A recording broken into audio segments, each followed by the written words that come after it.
Shout out to US ARC and all US ARC members. If you don't know what US ARC is, don't be ashamed. Just go ahead and click the third link in the description below. See what US ARC is all about, okay? You never know when legislations are going to hit your backyard, so that's why it's very important to consider becoming a US ARC member today. These numbers really do matter, and they look at it for consideration when it comes to battling legislation. So first and foremost, thank you, Phil Goss. Thank you to anybody out there who partners up and volunteers with US ARC organization. Thank you for anyone out there who's a US ARC member. And if you can't become a US ARC member today, please talk about it on your platforms. Let your neighbors know, let all your pet stores know what US ARC is here for, and it's here to fight for our animal rights. Thank you to every US ARC member and US ARC supporter out there.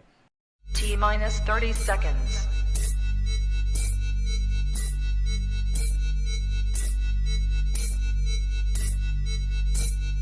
T-minus 20 seconds.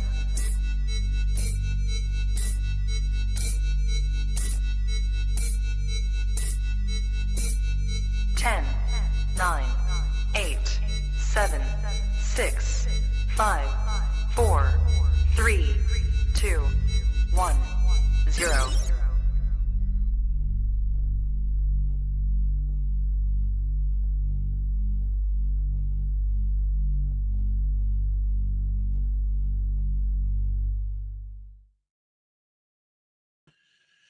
Trap Talk Reptile Network, coolest reptile network in the world. This is episode 711.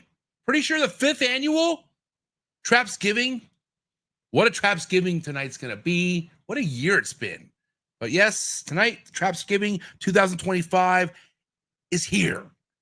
What a lineup. Some of my favorite people, especially, within the last couple of years, man, I've grown quite fond of the lineup of people that we have on the show tonight. So listen, if you're excited like I am, please do me a favor, smash that like button. And if you're enjoying these episodes and you keep coming back and you're not subscribed yet, why be like that? Just hit that subscribe button, help grow this channel, and have fun with us. This is one for the books, guys. And yeah, I'm your boy MJ. Happy Thursday. Woo! Trap Talk with MJs are pretty litty, and I'm excited for tonight. So listen, just want to remind you guys, you can listen to all these episodes on all audio platforms. So if you are more on the audio side of things, don't waste any time. Apple Podcasts, Spotify. I don't know where my mind's blanking, but guess what? All audio platforms. Go over there, have fun, dude. Check it out. And thank you for all the love and support. It really, really means a lot. Shout out to people in the live chats. Yeah, it's been quite a year tonight. And I'm excited to talk to the fellow people that we have on tonight's show because there's a lot of things to cover as far as what happened this year. Each individual, I feel like, did something really awesome this year from what I could tell, being close to them and whatnot. So go around the horn, man, and just shoot the shit with my boys and kind of talk about what 2026 is looking like for each one of these individuals. Ari, known for traveling and really just doing awesome work at Reptilandia. Ryan Young coming fresh off a trip.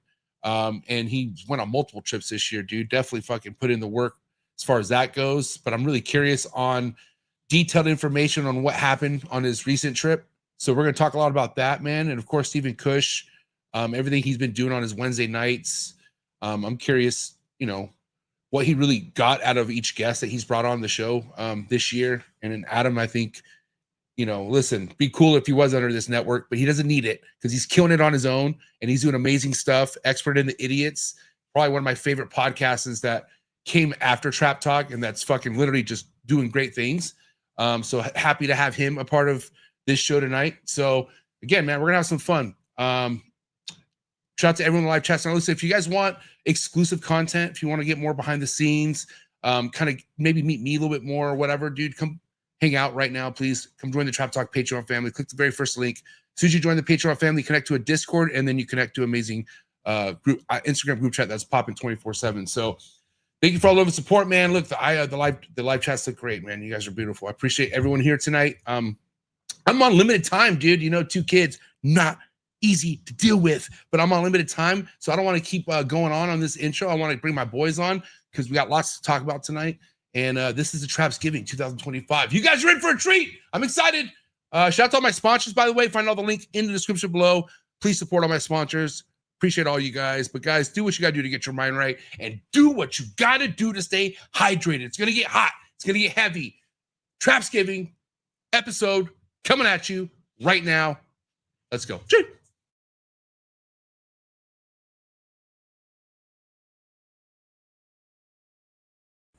Good. You ready for do more in the future? Trap Talk podcasts? Yes. Man, Only Trap Talk. Exclusive. Yes, exclusive. Oh, So stop calling us. Rub the spot, get the club to pop. When I come up with the crop, God love it or not. I'm hot from the hop to the rub the spot, get the club to pop. When I come up with the rub the spot, get the club to pop. When I come up with the rub the spot, get the club to pop. When I come up with the rub the spot, get the club to pop. When I come up with everybody, we do it. Everybody, we do it.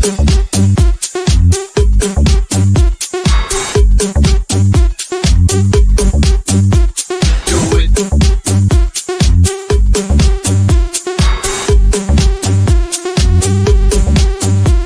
Do it.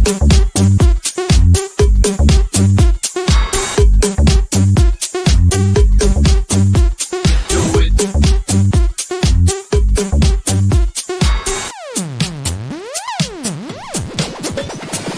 Rub the spot, get the club to pop.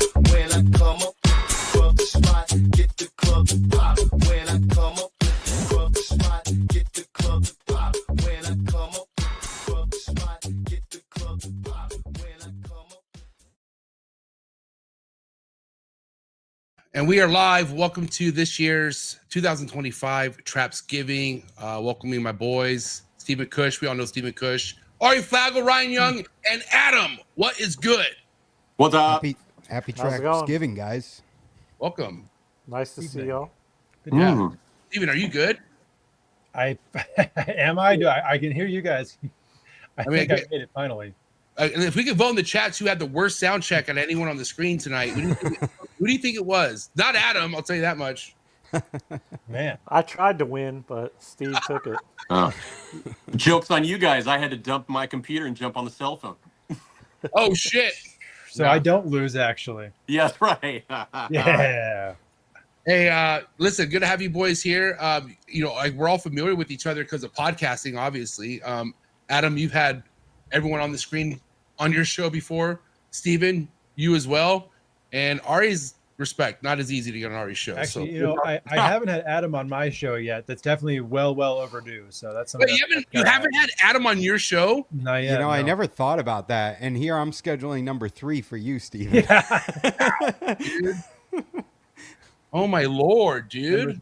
Number 3 might need to be on this channel. So Hey, what's the Kush criteria to get on Kush's corner? What are some key point indicators people need to hit? you need to be the Python king first thing and foremost. You got to have bred more Python species than anybody in the history of the world. You need to be overall better than just about anyone in the entire world. You're So those are my criteria. not talking about me. Yeah, Those are my that's criteria. obviously not true because I've been on the show twice, so that don't make any sense. Well, No, but can you tell me seriously, like what? no, I mean the criteria is just being someone who I'm interested in talking to. So, and that's all of you guys for sure. And so. that's not me. Hey man, you've been on my list for a while. I just haven't hit you up for it yet. So we got to do it in the very near future. It's fine. I have a thick skin. You're a bully. Look, you know what? I don't actually want to do your show anymore. Fuck you, man. Okay, but for you, Adam, I'm scared. What do you look for as far as an individual you want to have on your show? Like, because I think you don't really go for like the most popular person on social media or whatever. I think there's other things you kind of look for. And I'm curious what those are. Yeah, I think maybe passion. I think that's like if somebody's passionate about something and they get me revved up about whatever they're revved up about, I think that's, I don't know, that does it for me. That gets me excited. Yeah. And Ari, man, listen, I got to say, I'm really excited that what you have going on, because for someone who's been in the game as long as you have, and I always respect the commitment you do going to PNG, But man, you bring a sense of excitement with each of your episodes. I mean, I would say maybe there's only one guest I've actually knew who you before you brought on. Everyone else I've just learned brand new of them. But I feel like these are people that have been important to you for a long time of your life. Oh yeah, big time. These are a lot of like I really about a lot of the old schoolers. Not not to say anything bad about any of these new guys, but I mean there's some incredible keepers now. But some of these old guys are getting old and their stories are lost and all that, and it's just exciting to hear it. And we can always benefit from taking in little bits of information from people that have been around longer than we have doing stuff. So it's I got some cool stuff. I got some surprises up my sleeve. We're going to be doing some neat things. So yeah, it's fun. I enjoy it. Yeah, and we were talking before we got started here about trips that have been taken throughout the year. You had 3 trips this year, Ari, that you went, or 2 times to PNG this year. Yeah, I did 3 trips this year. I keep thinking it's been 2 years, but yeah, I was in West Papua twice, or no, yeah, I was in West Papua twice this year. I did Good Enough Island, which was pretty incredible, and then I was in PNG as well. So like technically 4 trips. So Yeah. or no, actually more. I was in Sulawesi too. God, I can't even keep track. Yeah, and I want to kind of start things off with the kind of the trips that you and Ryan had this year, with the amount of time that you've been traveling back to that country. Ari, like, what are the main goals now? Like, when it comes to you going back there, I'm sure there's an agenda. I'm sure there's a mission behind each trip. But what are some of those now?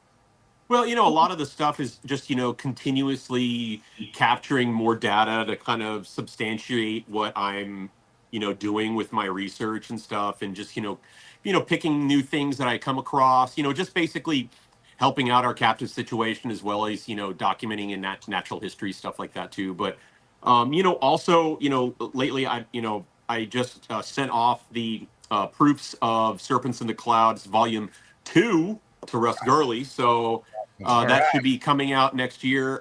So now it's kind of like I'm going back and forth getting like select images that I'm looking for, or little bits of data that I didn't get for whatever reason. So it's kind of just like, fun stuff. But I mean, it's still field work. So it's exciting. So. Well, congrats, dude. I can't wait for that. Thanks, part bro. too. Okay, listen, Yeah, can I prepay for a hardcover, please? I'm so I'll have pissed. to give you some. I'll have to get some totals with the new tariffs going on. Fuck, I'll pay the Trump tariff costs. I don't give a fuck. Hell yeah. Dude. Yeah. By the way, I heard he's here tonight. We'll see what happens. But yeah, Brian, dude, fucking I don't know much of what went down in your most recent trip. But it was cool to kind of see you get some trips under your belt this year, because I feel like that kind of what keeps your excitement going after so many years of keeping. I mean, that's why you go out and do that, I would say, right? Oh yeah. The only thing that blows my skirt up anymore is either breeding something new, hatching chondros, or going traveling. So. Blow your skirt. I knew it. Gotta hit you with some zingers. That was epic. I love it. Keep them coming. First sentence of the show. You went to Australia twice this year, or remind me? No, I went to Australia once and West Papua once. Okay, awesome. And so let's kind of get into what went down on this most recent trip. What was the biggest thing for you, going into that trip? Well, I'd been basically up the east coast of Australia, up the west coast of Australia, across the top end, but I hadn't been up the middle. And so it was just met my buddy in Melbourne, and we drove up to Kakadu and back to his house in Melbourne. So it was just a long trip up and down, but Yeah. we got hosed with the weather in the south. It was cold.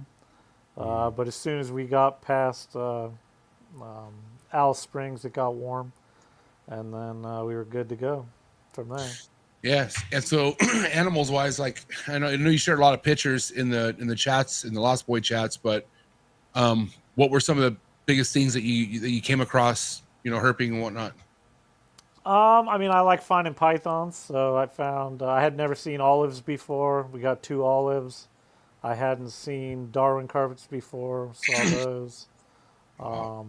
And then I'd never seen a Brettles, and luckily we had one night with remotely decent weather, and the gods were kind to us, and I spotted one in a small bush, or a pretty good sized bush, just a couple inches off the rock pile.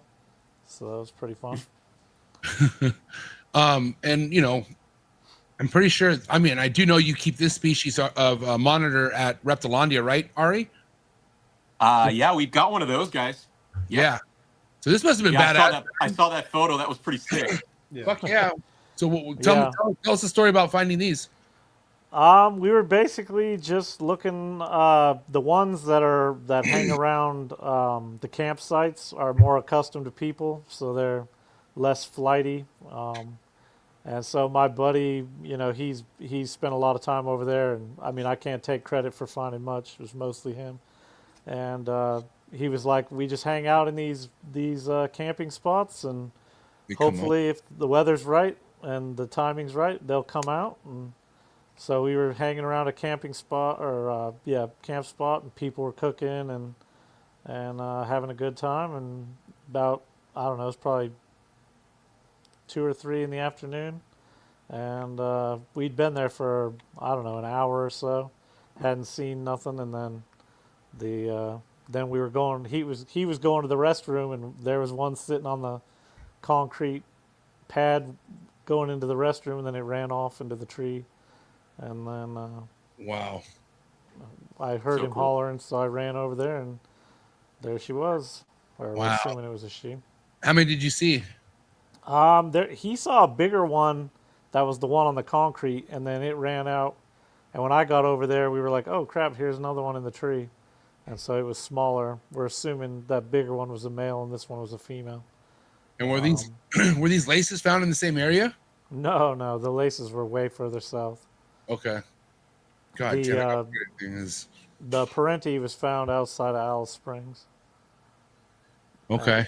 at one of the camp spots. I can't remember which one off the top of my head. But yeah, we just stopped to have lunch and waited it out and hoped one would appear. And sure enough, they came out. What's the season over there in November? Is it like hot? Was it super hot or wets or both? Or what was it like? Well, down in Melbourne, it was really, really cold. And so we didn't get a look for inland carpets very much. But when we first, on the way up, Alice Springs was still really cold. And so we went to Kings Canyon and Uluru in the first pass through Alice, but it was real cold. So we just decided to head north. And once we got past the Tropic of Capricorn, then it heated up.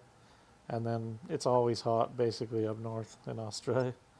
So Ari, have you been to Australia yet? No, I don't know what it is. Like, a lot of people ask me, "Is like, oh, have you been to Australia?" It's like, I've never. I mean, I know I'm going to take a lot of heat for this, but I've never had a huge draw. It's weird. Yeah. I mean, if somebody was going to pay for it, sure, I'd go. But I don't know. It's never really, pulled at me like New Guinea does. But I mean, there are some species there I would love to see in person. Obviously, and go to like the Red Desert and all that stuff would be pretty awesome. I'm just pretty amazed on how great this animal looks in the wild. Like this looks like a really fucking pretty thriving looking snake. A lot of the wild brettles are better looking than the captives for whatever reason. Wow. Yeah, these are nuts. And you found these at night, Ari? I'm sorry, Ryan? Yeah, we basically at a different campground than we found the lace monitor or the parenti. We came back to this one and then waited for it to get dark, and after it was sufficiently dark, we walked in hoping it would stay warm enough that night because it was not predicted to be very warm, and we didn't walk in too far and pretty well found it relatively straight away, and then photographed it for like an hour. So but yeah, it's pretty wild because we were arguing about he was like, oh, it's a rock snake, and I was like, oh, it's a tree snake. So we were going back and forth, and so he was giving me shit for looking up in the trees, and I was giving him shit for only looking on the ground. And so he went up above the bush, and I said, man, if I was a brittle python, I'd be in this bush. And so I went down underneath, and I looked up, and it was just like 3 feet in front of my face, sitting there in ambush on the. You must have Jim Tillman do a podcast. So, yeah. It was. I was like, oh, and he gives me shit because I was like, oh, got one. So do you pulled it out and put it on this rock? No, wink, wink. You got to wait for him to go. You're not supposed to handle stuff in Australia, so you have to let it Oh. go where it's Good. going to go, and then you can take photographs of it. Good man. Or is that a thing of the herping world? Not you're not supposed to stage photos. Let me ask you that, Ari. Are you not supposed to stage, are you not supposed to stage photos, Ari? Do I stage photos? Oh, No, are you supposed to not stage photos? Is that like a thing in like herpetoculture world when you go no. out I mean, there? a lot of like famous herpetologists like will stage in situ photos. I mean, it's not an uncommon thing, but you know, like what Ryan's saying is like, and even in like New Guinea and stuff like that, in places like you're not supposed to touch wildlife. You know, you can get in a lot of trouble. I mean, you've got to either have permits to do it or you can't. So it's just the reality. But you know, photographs in the wild, like I know lots of really hardcore field herpers and stuff like that. They'll you know, obviously stage some stuff out there, but a lot of it is, you know, they'll find it in situ too. So Yeah, and real quick, Ryan, remind me the length of time you were out there at once. Like what I mean by that, like were you out camping at a certain point in the bush? I guess you called it the bush, right? Or I don't know what Yeah, you're outback. Yeah, we camped the whole time. Okay, damn. And you, as far as what you traveled up, you just came right back down. Is that how that worked? Yep. 10 days? No, I was gone for 3 weeks. solid. 3 weeks, dude. And I was going to extend the trip a week because we got screwed by the weather. And if I would have thought about it when we were up north, I would have gone and looked for chondros in the Cape. But we had already gotten back down to Alice, and before we thought about extending the trip, and I called my wife and I'm like, hey, can I extend the trip? Book me a new flight home. And she wasn't too terribly excited about it, but she understood. And then we talked about it. We were going to go over to Sydney or go to Melbourne, but they were cold too. And so we were like, well, we went too far south to now try to go back to the Cape. So if we would have thought about it up north, we would have just shot across the top and gone to the Cape. But it didn't work out, so I ended up coming home on my scheduled arrival time. You're a little bummed out about that. Oh, I'm pissed, yeah. I wish I would. Well, I guess I shouldn't say that because if we would have gone across the top, I wouldn't have looked for the Brettles. So it's hard to be too upset about finding the Brettles. Yeah. I was once at a time in my life where like vacation would seem like something like if I was a fucking someone had never had to worry about money, like go on vacation forever type of thing. And like now, like, dude, I get a week tops. Well, now that I have 2 kids, I'm not leaving anywhere. I'm locked down forever, I feel like. But dude, traveling. No, that's not true. I just feel like that. Okay, Ryan, I'm just mentally, that's where I'm at. All right. But like leaving for 3 weeks, right? Hey, Adam, can you just fucking say, hey, I got to go on this trip for 3 weeks. I'll be right back. Like, you'll be all right. Like, can you do that, Adam? No, that doesn't happen. Everybody thinks they can't do it until they do it, and they realize that nothing bad happened, and then it's not. I don't know, man. I'm thinking about dry Marcon now, so I know that once I do that, there will be no more trips longer than like 5 days, right, Steven? Right? I mean, It's all you depends how get. you set them up. Window. That's your window with DramaCon is you got 5 days. I Depends mean, how you Ari set can up. attest. One of the biggest expenses is getting there and getting home. So Yeah, the it's just longer a- you it's stay a- there, the cheaper it gets per day. Yeah, and you're losing so much time just on travel. That's yeah, the you got frustrating 4 part. days. Yeah. Yeah, Well, it's- going to Australia is 4 days. Going to Indo's basically 6. Yeah. And then you got to get adjusted to the new environment and the time change, and it's just, you know, you just go. You know? Yeah. Yeah, it's I was- not. I wouldn't call it a vacation. It's an adventure. Yeah, but again, it's a break away from your day-to-day fucking life. In a sense, you are doing shit that makes you feel like a kid. I'm sure. Oh yeah, but it's far from restful. Yeah. You're not relaxing. That's very what I'm saying, rarely. bro. I appreciate everything you two do as far as all that, but dude, it's gonna take a lot for me to go out there, like a lot. No, it won't. No, it won't. No, it won't. We're planning. Man, I'm planning this already. You can't back You out better now. not go. You'll get hooked, and then you won't be Yeah. able to stop.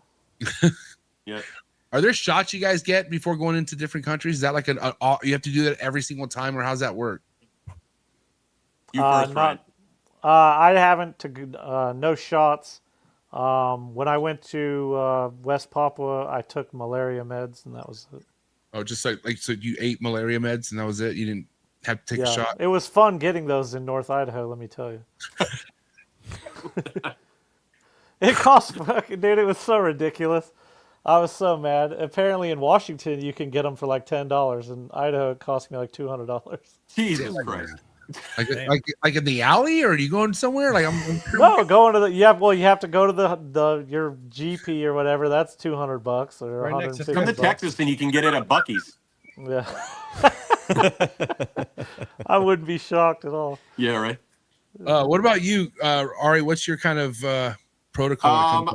I used to be like really kind of my first couple of trips. I was really like attentive on that stuff, and it was just like the few three, like, Japanese encephalitis, tetanus, and then after that, the biggest thing I had to deal with where I was going was I needed to have multiple COVID vaccines because the areas I was going to were red zones, so you couldn't go in without proper inoculation on certain stuff. So, like the malaria stuff, like I've had malaria, it was terrible, but like I've never been given shot for malaria. I don't know, maybe I should, but like I've heard some weird stuff about it, like, but I don't know. It is what it is. That's what you had in your book, you said, right? When you were sick and you were like, you almost thought you were gonna die or something. So it was probably the worst feeling I've had ever. I mean, I got COVID at one point, which was bad, but that passed really quick. But this was really terrible. It was terrible. So, did you heal there, or did you heal back home? Like, how did you? No, I healed there. Wow. Yeah, I usually bring like a big. I carry a medic pack with me that has like all the U.S. like drugs and stuff like that I can get over the counter here. So, because it's a lot easier, and we have, a lot of ways we have a lot of better medications that we can take. So I was like basically self-medicating myself when I had it over there just to keep myself from, the fever cooking me up and everything. But it was terrible. It's horrible. Damn, savage. Yeah. Zika wasn't bad though. Zika wasn't bad. We have that down here in Florida. Oh yeah, you get the little spots on the tops of your feet. Oof. Yeah. And are you okay? How many times throughout the trip are you barefooted, Ari? I don't know. Like I usually wear my hiking boots the most of the time, but I mean, like if I'm in the village and stuff, I'll take my boots off because like I don't wear my boots inside the huts just because like I'll have like mud and stuff on there. It's kind of like taking your shoes off in the house. So like I haven't had any parasites or anything like that burrow into the bottom of my feet or anything. So, which is good.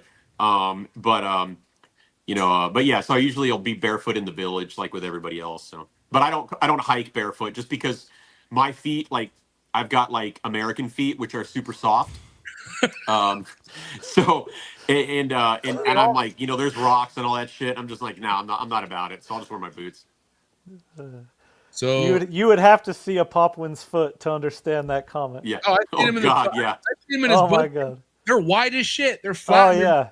Dude, They got it's muscles in it's their like that toes thick. and shit. Yeah, Ryan, you saw guys running up trees and stuff, right? Yeah, they Oh. grip. Their feet go Man. around. They grip like It's literally. crazy.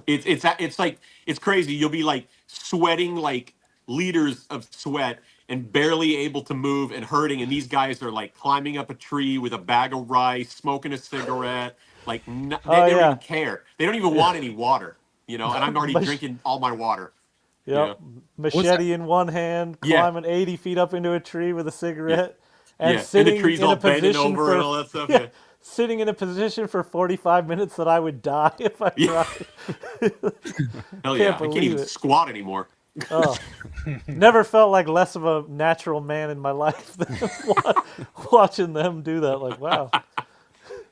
Yeah, you ever see any of those dudes eat major shit going up the trees? Like they fucking missed a branch and they just fall and they just hop back up. I have never seen a Papuan like eat shit at all. Never.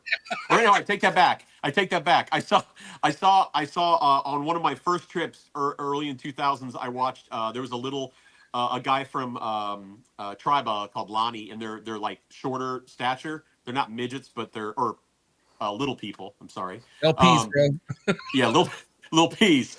Um, and he was riding a bicycle that he couldn't touch the floor or the ground. And he was riding at night, and he was like pedaling and pedaling. He couldn't stop, and he totally went down into one of those side drains. You know what I'm talking about, Ryan? And he just like ate it in that side drain. Oh, It was man. terrible. It felt so Yeah, bad. They do it from a young age. I saw a kid that couldn't have been 7 years old, a little girl, like go 50 feet up a palm tree to get the freaking coconuts and shit. I was like, It's crazy. and the mom's just like, get up there, you know? And I'm Yeah. like, Yeah. I'm sitting there thinking, man, a Western mother would be like, get down. What are Yeah. you doing? What are you It was gonna wild. do? So Steven, parasites in your feet, malaria. Does this sound something you're willing to tackle if it came down to a P&G trip and getting out there? I mean, I would try to avoid those aspects of it if possible, but Fuck that, you need to get that in order to go. I'm just kidding. No. Oh, I'll get you dysentery and diarrhea. That's no problem. I can guarantee that. oh, cool. You're good. Oh, Yeah, we're sign me we're up. good. No problem. Hell yeah.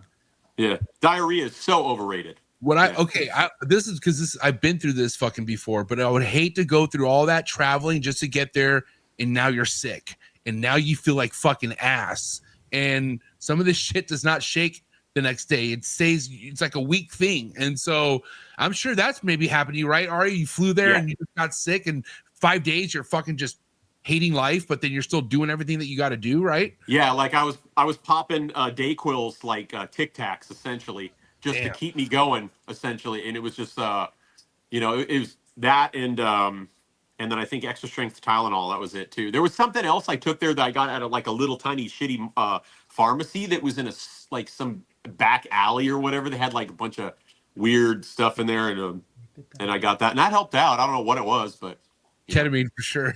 Yeah, I never got ketamine real for sick. sure. What'd you say, Ryan? I never got real sick, but I got a cold this trip, and I was like, oh man, I was so scared it was gonna fuck the whole trip up. Yeah, and dude, I mean, because it's how many hours to Australia? Well, the flight from San Francisco I was on was 15 and a half hours, I think. Straight shot. Yeah, I found a cool flight from San Francisco to Melbourne directly. And what That's is it? That's a long flight. Yeah. Yeah. What is That's it? a really long flight. I'm really nervous about this because, Ari, what was the longest flight you've ever been on? Probably the Australia flight. Well, when I went to PNG just recently to go do this Good Enough Island thing, I did a flight directly to Australia, and that was the longest like direct flight I've ever been on. And it's like it's one of those, and I'm sure Ryan knows the same thing I'm going to say. It's like you fall asleep and you wake up, and then you look on the TV monitor. It's like, oh, I've had to have been asleep for at least 8 hours, and it's like 45 minutes. That's the word. Just That's like, the word. shit. I can only stomach watching the Harry Potter trilogy in every Marvel movie so many fucking times. You know, it's like, no. It's like by the time you get to part 3 Harry Potter, you know where you're at in the trip. You're like, fuck, you know, I'm a quarter way there. Yeah, right. Yeah. Damn it. So what do you guys do on a long trip like that? Just movies? Fucking movies vintage? Or I don't even think you watch movies, Ryan. What the fuck do you do? I just fucking put my headphones on, listen to music, and try to just pretend life isn't happening for as long as I can stomach it. I can see Ryan get into his seat, presses Siri, play the very first Tupac album, and then he just goes down to every Tupac album and doing. I got so lucky coming home. There was nobody next to me for 3 seats, so I was like lounging hell out. yeah. I had all 3 screens going. I had the other seat was just a flight tracker, and it was like Nice. It was so fun. That was the That's best the best flight feeling ever. in the world. Oh yeah. Did they give you ice cream? No ice cream. What? Man? I should have asked for some ice cream. You got to get that ice cream. Japan flight, ice cream every time. Wait, Ryan, did you have like a head cold, or like what did you get sick with, and was it on the way out I don't there? know. Or? It was I landed in Melbourne, and we went to his house for like 2 hours and then hit the road. And it was like the first night I was not prepared for it to be that cold. I'm like, oh, it's Australia. I didn't bring very much warm clothes. So we were sleeping that first night, and I was freezing my ass off. And I think I don't know if I got sick on the plane or what, but the next morning I was like, man, I'm not feeling so great. And then it wasn't until the worst of it was those next couple days. And when we got to Alice Springs, we finally went to a pharmacy, got me some cold medicine, and then after I took that, within 24 hours, I was right as rain. But it was I thought, I was like, man, if this gets, because I've had bronchitis real bad before several times, and I thought almost every cold that I get will turn into bronchitis, and so I was like, oh shit, I thought for sure I was gonna get bronchitis. Damn. But then we got north of got into the heat, and then I was all right. But Bronchitis sucks, bro. oh God. yeah. I almost like my throat almost hurts thinking of bronchitis. Like just that gnarly fucking throat thing that you get that does just anytime you even talk or cough or sneeze, just fucking hurts. I've had it like at least a good 2 times, I think. Maybe Yeah, more. well, I was really afraid I was going to get him sick, and then we were meeting one of his friends in a couple days, and we stayed in their yard, and I was like, oh man, I don't want to get all these people sick. I felt like, Dirty Americans. Yep. But white- luckily he didn't get sick, and luckily once I got some meds, I was good. But Some what? some meds? Oh, I think you said meth. No, not meth. Jesus Christ. It's like, Not well, Idaho, okay. Harry. Yeah. Yeah. It's like, wow. How are the animals? Yeah. Oh man. Sorry, meth and animals just don't go together. We've seen historical fucking results to that, and it's not good. But Ryan don't even do that, right? Shit. Ryan don't even smoke weed. The closest I come to doing drugs is that Cypress Hill concert at Bill's house this year. He got secondhand high from me for sure. I don't know what you degenerates did to me. That was great. It was phenomenal. We need to do that again, for sure. I missed the guy that got pulled out on the stretcher. Oh, the gurney, the guy who got Yeah. gurney. I missed that. Well, I'm sure you'll see him. Okay. You were there though, Ari. That was a great I know. night. It's not rubbing Adam's face because Adam wasn't there, so let's not all be like, No, it's fine. It's not gloating, because Adam could have been there. It would have been great. No, but seriously, it was a great time, Adam. You should have been there. This guy got high as shit. Ryan Young. It was great. And then I found out. Then I found out how much he loves Tupac, and it was like fucking the bond we had from there was just went next level, dude. But yeah, no, awesome. That was quite the time.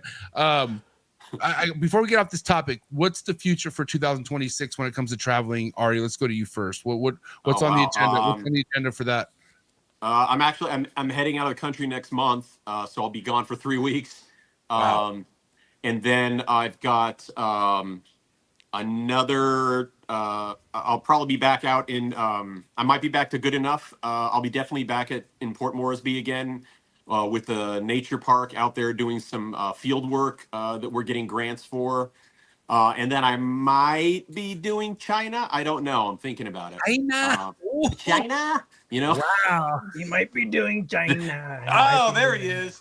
Mr. President, so lovely to see you. I'm glad you made it. Hold it back, Mr. President. Hold it back. Sorry, he's chomping at the bit. He's chomping at the bit.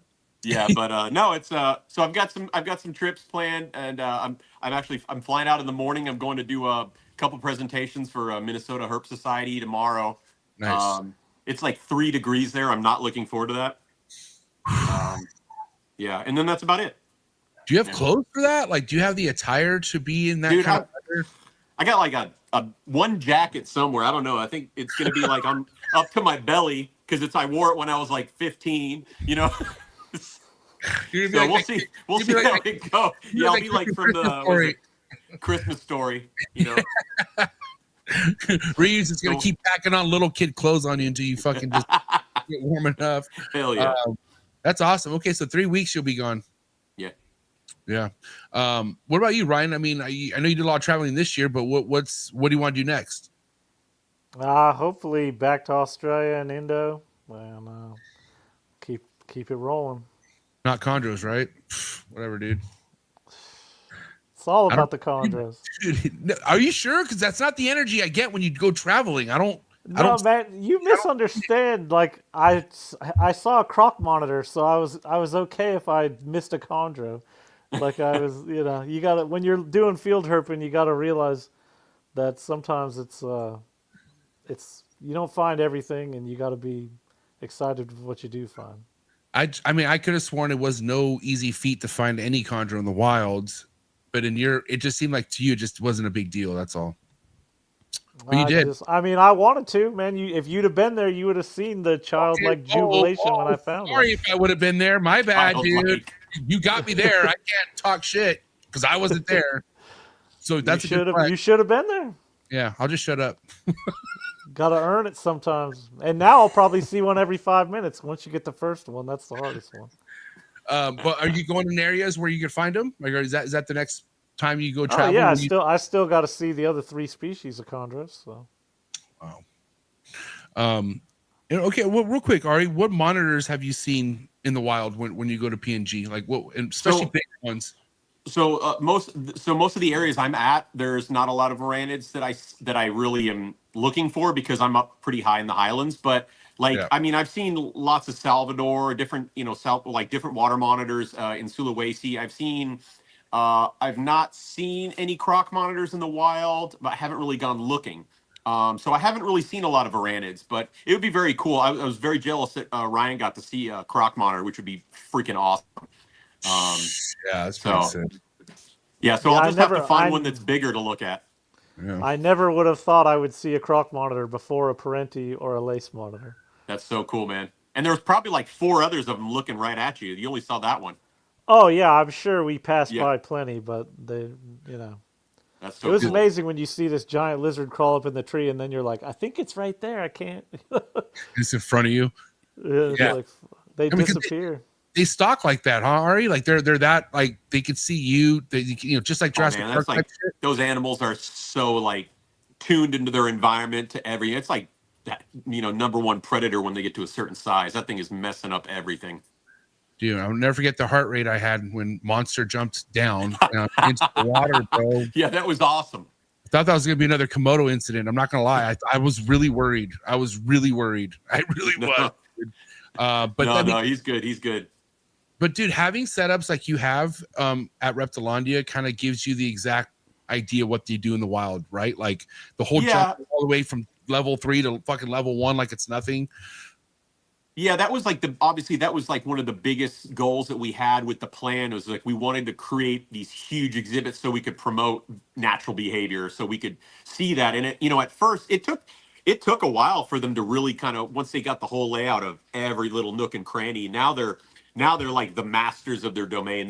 You saw it. You saw that he's got to be what, like at least 7 feet, 8 feet. I mean, he's big. And he just jumped across like nothing. It's a huge gap. Very agile, man. Like the way he moves, it was like nothing. Yeah. So Ryan, how did the wild one's body look? Was it lean and mean, or was it fat and squatty? No, it was at least. I mean, this was an 8-foot lizard, giant lizard, nice. One of the biggest ones they'd seen. And that's awesome. It was going up that tree, and it was bigger. It was bigger around than I would have expected, but wasn't as fat as a captive, obviously, but it was still a big, hefty lizard. And when they got it onto the ground, you could tell they were like, "What the fuck do we do with it now?" So, that's awesome. It gave them the slip. So they were I think pretty scared of it, actually. Yeah. Ryan, what how big were the olives that you saw? They're probably, the smaller one was probably about 9 feet. Holy and shit. The bigger one was probably about 11 feet, 10, 11. What? And that's not even max. I mean, that's close to max, right? They get about 12, 13 feet or something like that, or even close. I think they can get I think there's some 16-footers on the books. That's a big snake. Dude, I think there's that Google photo of one pulling a wallaby out of the river or some shit like that. It's pretty fucking an iconic photo. It's like a full-grown wallaby, and it's like the olive python's on the ledge, just pulling it out of the river. That was a western olive, a Baronii. Yeah. They're so strong too. That's the craziest thing. Like just how incredibly just muscular they are. Yeah, I had a trio raising up, and right before I let them go, they're about ready to breed, but they had this thing that scrubs do where they'll tighten up really fucking tight on your forearm, and they'll, like, as they're like kind of scoping shit out, And man, it's like a fucking bear hug that you will never forget. It's like, oh my God, like you just sit there and it's very, very, very strong. Yeah, it's like really intimidating. You want to know the only thing that makes me a little bit more fucking on edge are Apadoras. Those are fucking full size one, bro. Those are fucking scary, dude. Yeah. Like one that you don't really know either. Yeah, that's a cool snake. That's a very cool snake. Macklot's pythons are really cool too. Oh my God, here we go. Macklot's pythons are awesome. Dude, okay. Are you trolling me right now? He's trolling me right now. No, I just think that they're cool because we're talking about Liasis, and Liasis are cool, and Macklots are Liasis. We all know the best Liasis is Dunai. Come on, man. I have to agree with Ryan. They are, but Macklots are cool too. Yes, they are.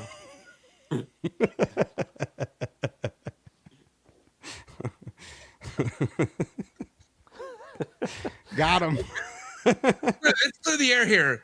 We were having a fucking normal conversation, just friend to friend, dude. And he was getting real excited about getting Macklots, and I'm like, I kept looking at his fucking goddamn Timors that he has, and I'm like, why the fuck do you care about Macklots when you have Timors? Like Macklots are like the Timu version of a fucking Timor. Like you get it. You can't get it at this store. You go to 99-cent store, you get a Macklot. That's how I look at them. I'm sorry, but I hope Dennis isn't watching right now. I told Dennis before.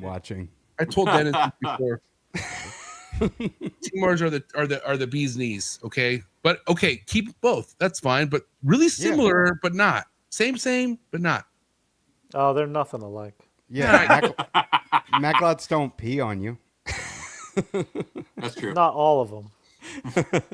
Yeah, I heard that's not the case. I also heard they do get really fucking urate friendly and all that shit as well. They don't sit still like Timors, from what I heard. Or am I wrong? I don't know. I've never worked with Macklots. Well, I mean, the ones from Dennis are the best. So nice buy plug from Dennis, and you're good to go. I'll stand on that. Dennis is a great guy. D-Mac. Okay, I was going to get to a topic, but we just started making fun of Macklots. That was all your fault. I was. Well, I don't think we were making fun of Macklots. Yeah. I think you were making fun of Macklots. It's just you got a mouse in your pocket or something? So, I got hot topics for us tonight, all right? I got some things I think we should hit. Do you guys care if we talk about monitors for a little bit? Not at all. No. Cool. Thanks, Ryan.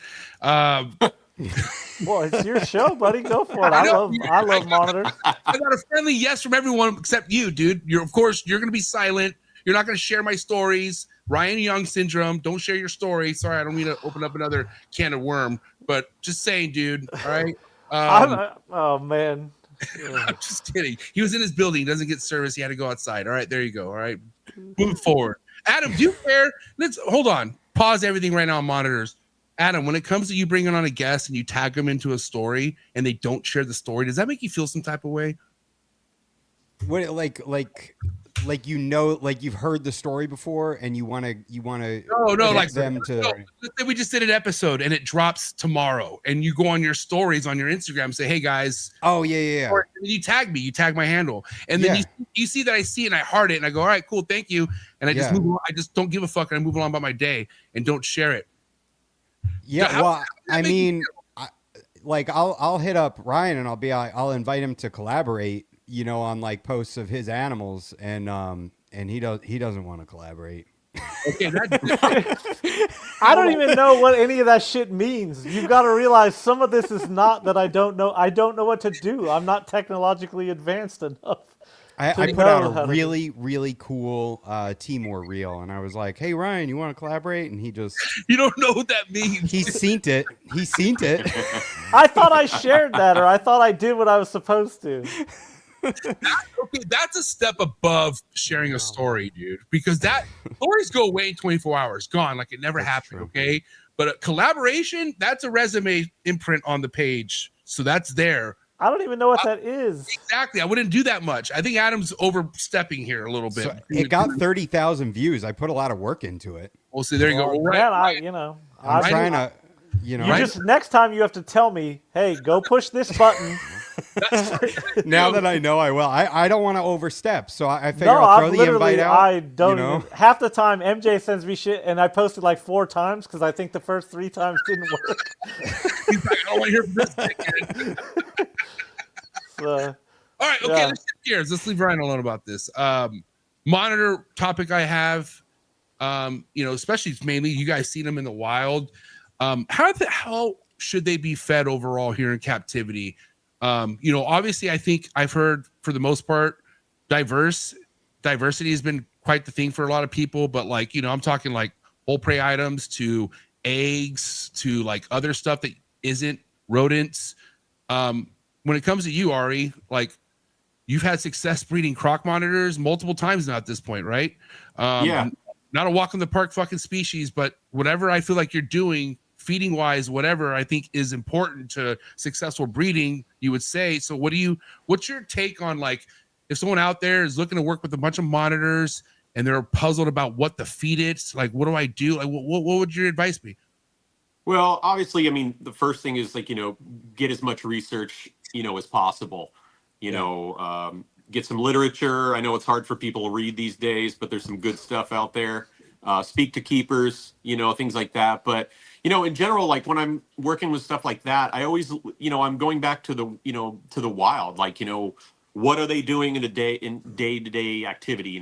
They're searching for food, and, whether it be an insect, it'd be eggs, like you said, it'd be birds, it'd be a rodent, they're constantly searching. They're eating multiple varieties of different diets. So I think that plays a big factor in just the positive psychological effect of the animal.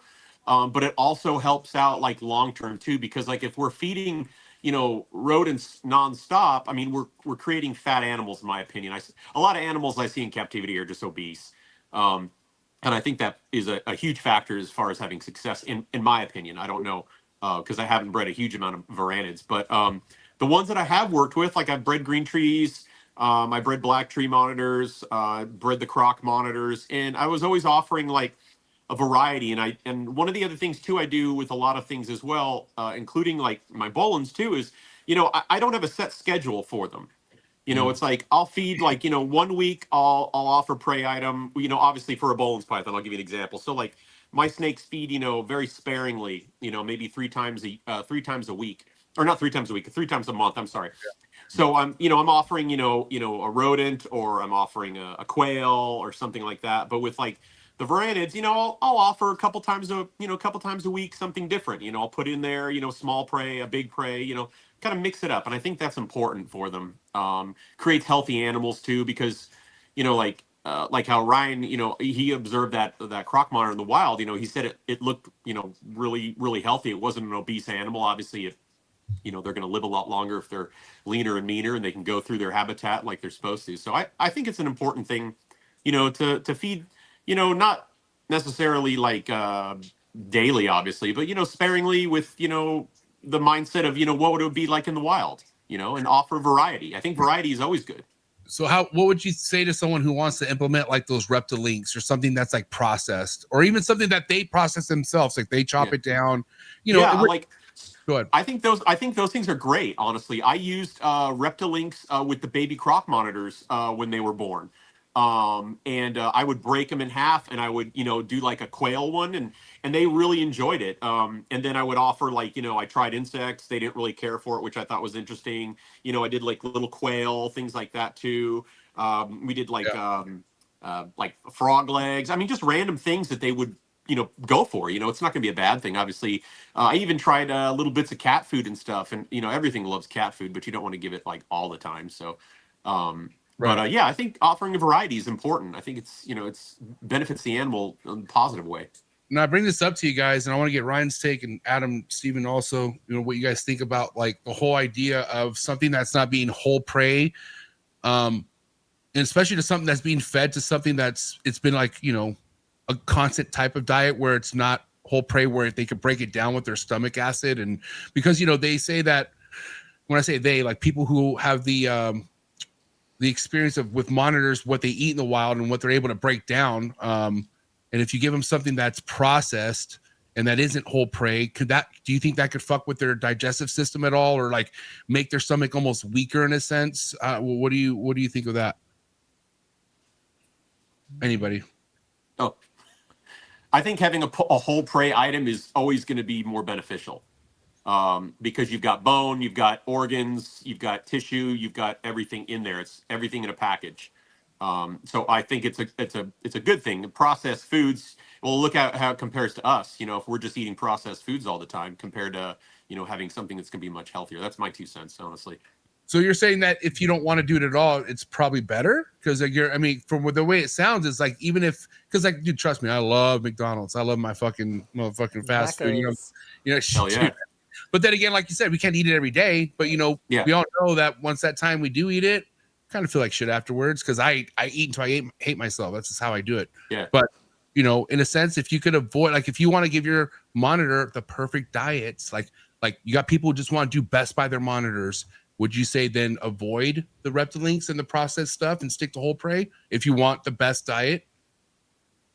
I think offering, like I said, I'm not opposed to doing like Reptilinks, but obviously that is not the staple diet. I wouldn't just be like doing Reptilinks all the time, stuff like that. I'd be supplementing it with, a Reptilink, a mouse, a chick, a quail, things like that, egg, insects. So it's, all being consumed and it's all being in the diet as opposed to just eating McDonald's. That makes sense. God, some McNuggets sound good right now. Hell yeah. Big Mac. Ryan, what if it came, I know monitors, which I feel like you'd be sick at keeping monitors, who knows, but let's just say monitors was something that you were really focused on top of all the stuff that you've seen in the wild. Like, what do you think's ideal as far as a diet goes for a monitor? Well, I've kept monitors, but I think, like as Ari stated, the whole prey is obviously superior, but it's not going to hurt to add the processed. I just think, as people from the West, especially, we're so reliant on easy, and I think it would be easy to fall into the, oh well, these Reptilinks are just so convenient and easy, and then before you know it, they've become your staple, and that would be, what I would fear more than anything. But I guess the reality is too, what you feed and how much how much might even matter more than what. And if the animal can exercise a lot and work for it and earn it, so to speak, that might even be more important than what it eats. It's hard to. That's a good point. Yeah, you want to give it good fuel, but I guess less decent fuel less often. Maybe it won't be as bad as all the time. Go ahead, Steven.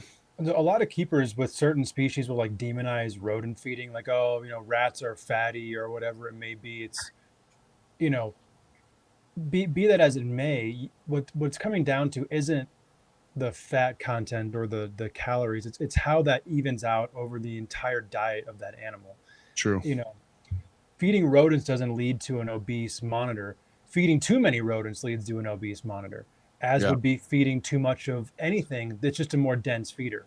It's just a more nutritionally dense feeder. You could be feeding, ground turkey to that monitor, and it might need a whole hell of a lot more ground turkey because it's not as good of a prey source. And I think with some things, variety, sure, I'm not anti-variety, but I think sometimes a keeper can be so focused on variety that they actually nutritionally deprive their animals, because a lot of these varied diet items are just inferior to the staple rodents or roaches for insectivore monitors. And if you get so far in the weeds of, I'm doing so good by my animal, I'm giving them variety, it's like you're giving them 15% what they really need all the time, and 85% kind of filler bullshit.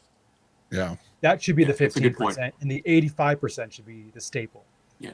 So I always think that variety is good, but I've never focused on variety. I've focused on the healthiest diet for the animal possible, and a lot of that comes down to frequency, not even what the prey item is. I also think too, like the age of the individual also plays a factor too. Majorly. Because like if you're comparing like a hatchling tree monitor, majority of their diet is probably going to be consisting more or less of insects as opposed to rodents per se. So like you're having to adjust that diet as the animal grows as well. But I can definitely agree with Steven's comment about that, because and then what Ryan said too, like as keepers, we get to the compliance or complacency of the accessibility of what's easy to get. So it's like, okay, I can have 100 boxes of Reptilinks. Does that mean I should be feeding just Reptilinks all the time? As opposed to like we're saying, like offering a variety into, but I agree with what you're saying, Stephen. Well, you also probably have factors. Monitor lizards can take a lot of heat, and how much basking spots, how hot it is. Those probably, even more so than like a python. I would think a monitor lizard, how it processes that food is probably going to vary across the spectrum of how much heat it gets. Definitely. Did you get any temps on those wild perennial areas at all, or? No, I didn't get any temps, but we saw sand monitors basking on the side of the freeway, and it's like, that concrete's got to be 150 degrees. Yeah. And they're just laying on it like it's nothing. That's awesome. Yeah, so they could have eaten some gigantic meal. They're going to digest that super fast because they're just heating up super much. Yep. Cool. Yeah. Yeah, I don't know. I don't think you can beat anything that's diverse for a monitor, like you said. As long as you have the right things in a chamber and you're just going down however you want, or just kind of just going as you see as fit. Yeah. I don't think it would hurt. And I actually think it's beneficial for them to get their stomach used to almost all of that type of stuff.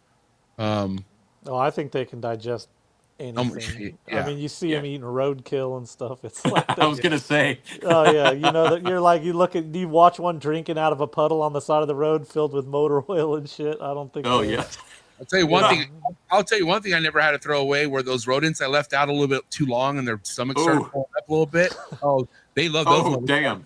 They'll take those all day. But I just don't miss what comes out of them. That's it. Yeah. The whole bowel movement. Quite keep them on puppy pads, man. I don't have. Yeah. Wow, Steven. I never did that. Just for the record, I had Coco Chip. But yeah, I don't know. Okay, so if you were to go back to keeping monitors, Steven, especially at that capacity you once did, would you change anything different? Yeah, I'd have less of them. It's a lot of work. Yeah, I love monitors. I wish that I had the space and the patience for it. And the manpower. I wish I had somebody has, like I have a Gustavo, does all my yard work. It's fucking amazing. Really, really good at it. I wish I had somebody like that with monitors. That'd be great. Yeah, I'd be hard pressed to ask my wife, hey, will you take care of my monitor lizard collection while I'm gone for 3 weeks? Yeah, it's not happening. Yeah. Yeah. Like that. Yeah. Which is crazy. Shout out to your wife, man, for holding shit down for that long, Ryan. That's another thing.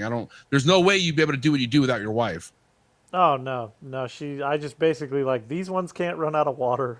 That's the extent of it. Everybody else, just piss off and ignore. She did have to deal with baby emeralds though, so that was funny. Dude, you came home to a litter. That's amazing.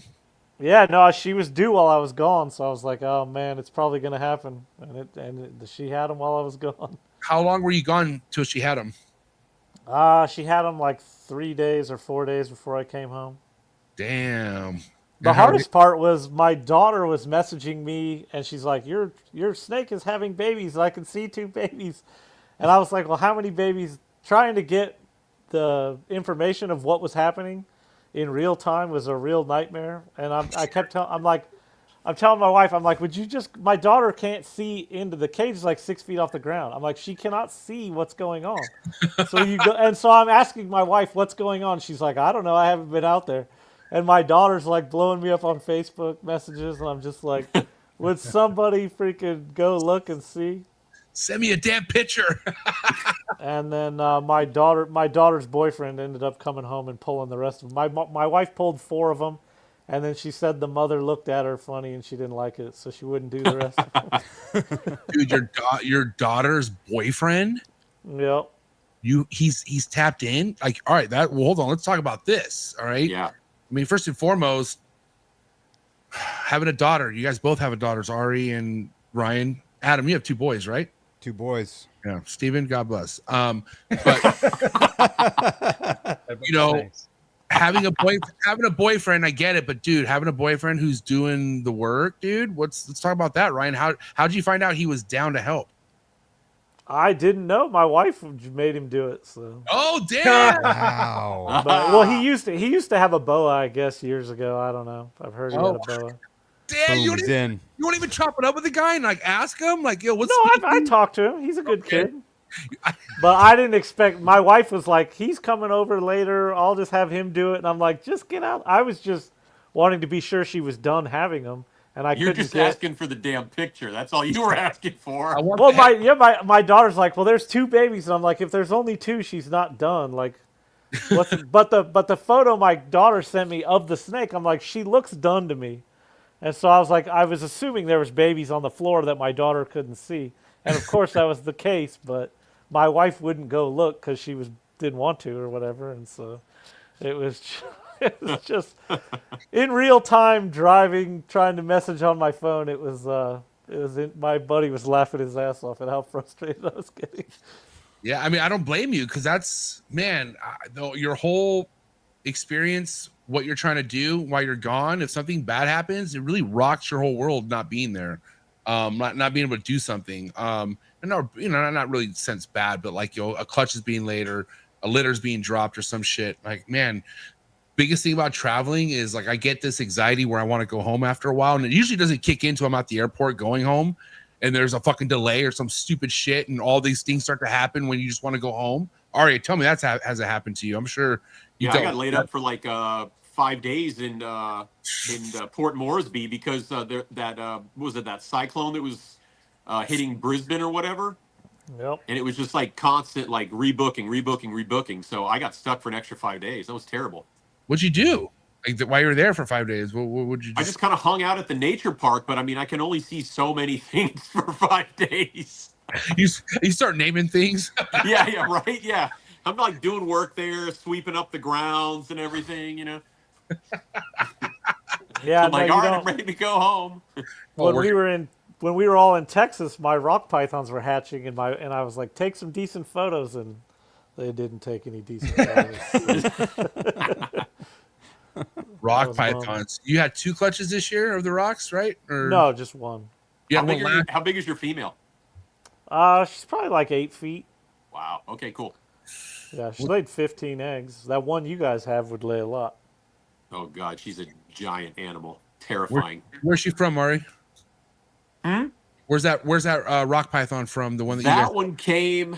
I can't remember. It was a private guy that was just kind of getting out of it, and he gave her to us at about, I don't know, maybe 9 feet, but she's huge, and she's a scary snake. Like, she looks at you different.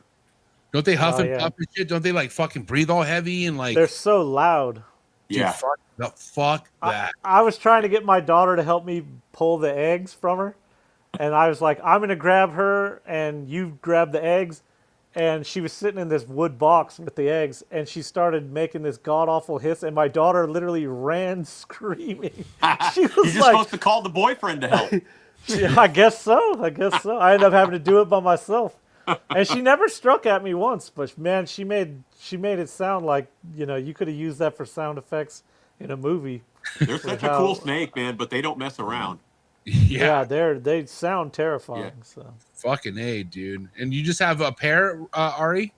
Yeah, we just have a pair. The male's sketchier than the female, actually, because he'll come sneak around and come look for you when you're in there cleaning. Yeah, my favorite conversation ever was I was talking to Tracy about big snakes, and she said she goes, I was never scared of retics. I was never scared of berms, but she said rock pythons actually looked at you as food. Yeah, dude. It's a different animal. Baby snatchers, dude. Yeah. But there's Indian, correct me if I'm wrong, there's Indian rock python and African rock python, right? Aren't those 2 different species? Yeah. Well, there's two species of rock python and 1 species of Indian python. And which one do you guys have? We have the standard rock python. I forget the Latin name on it. Sehy. That's what it is. Seabay, yeah. That's Yeah, we a- have your typical rock python. I love the Ceylonese though; those are cool. The Indian pythons. Which one Yeah. gets bigger?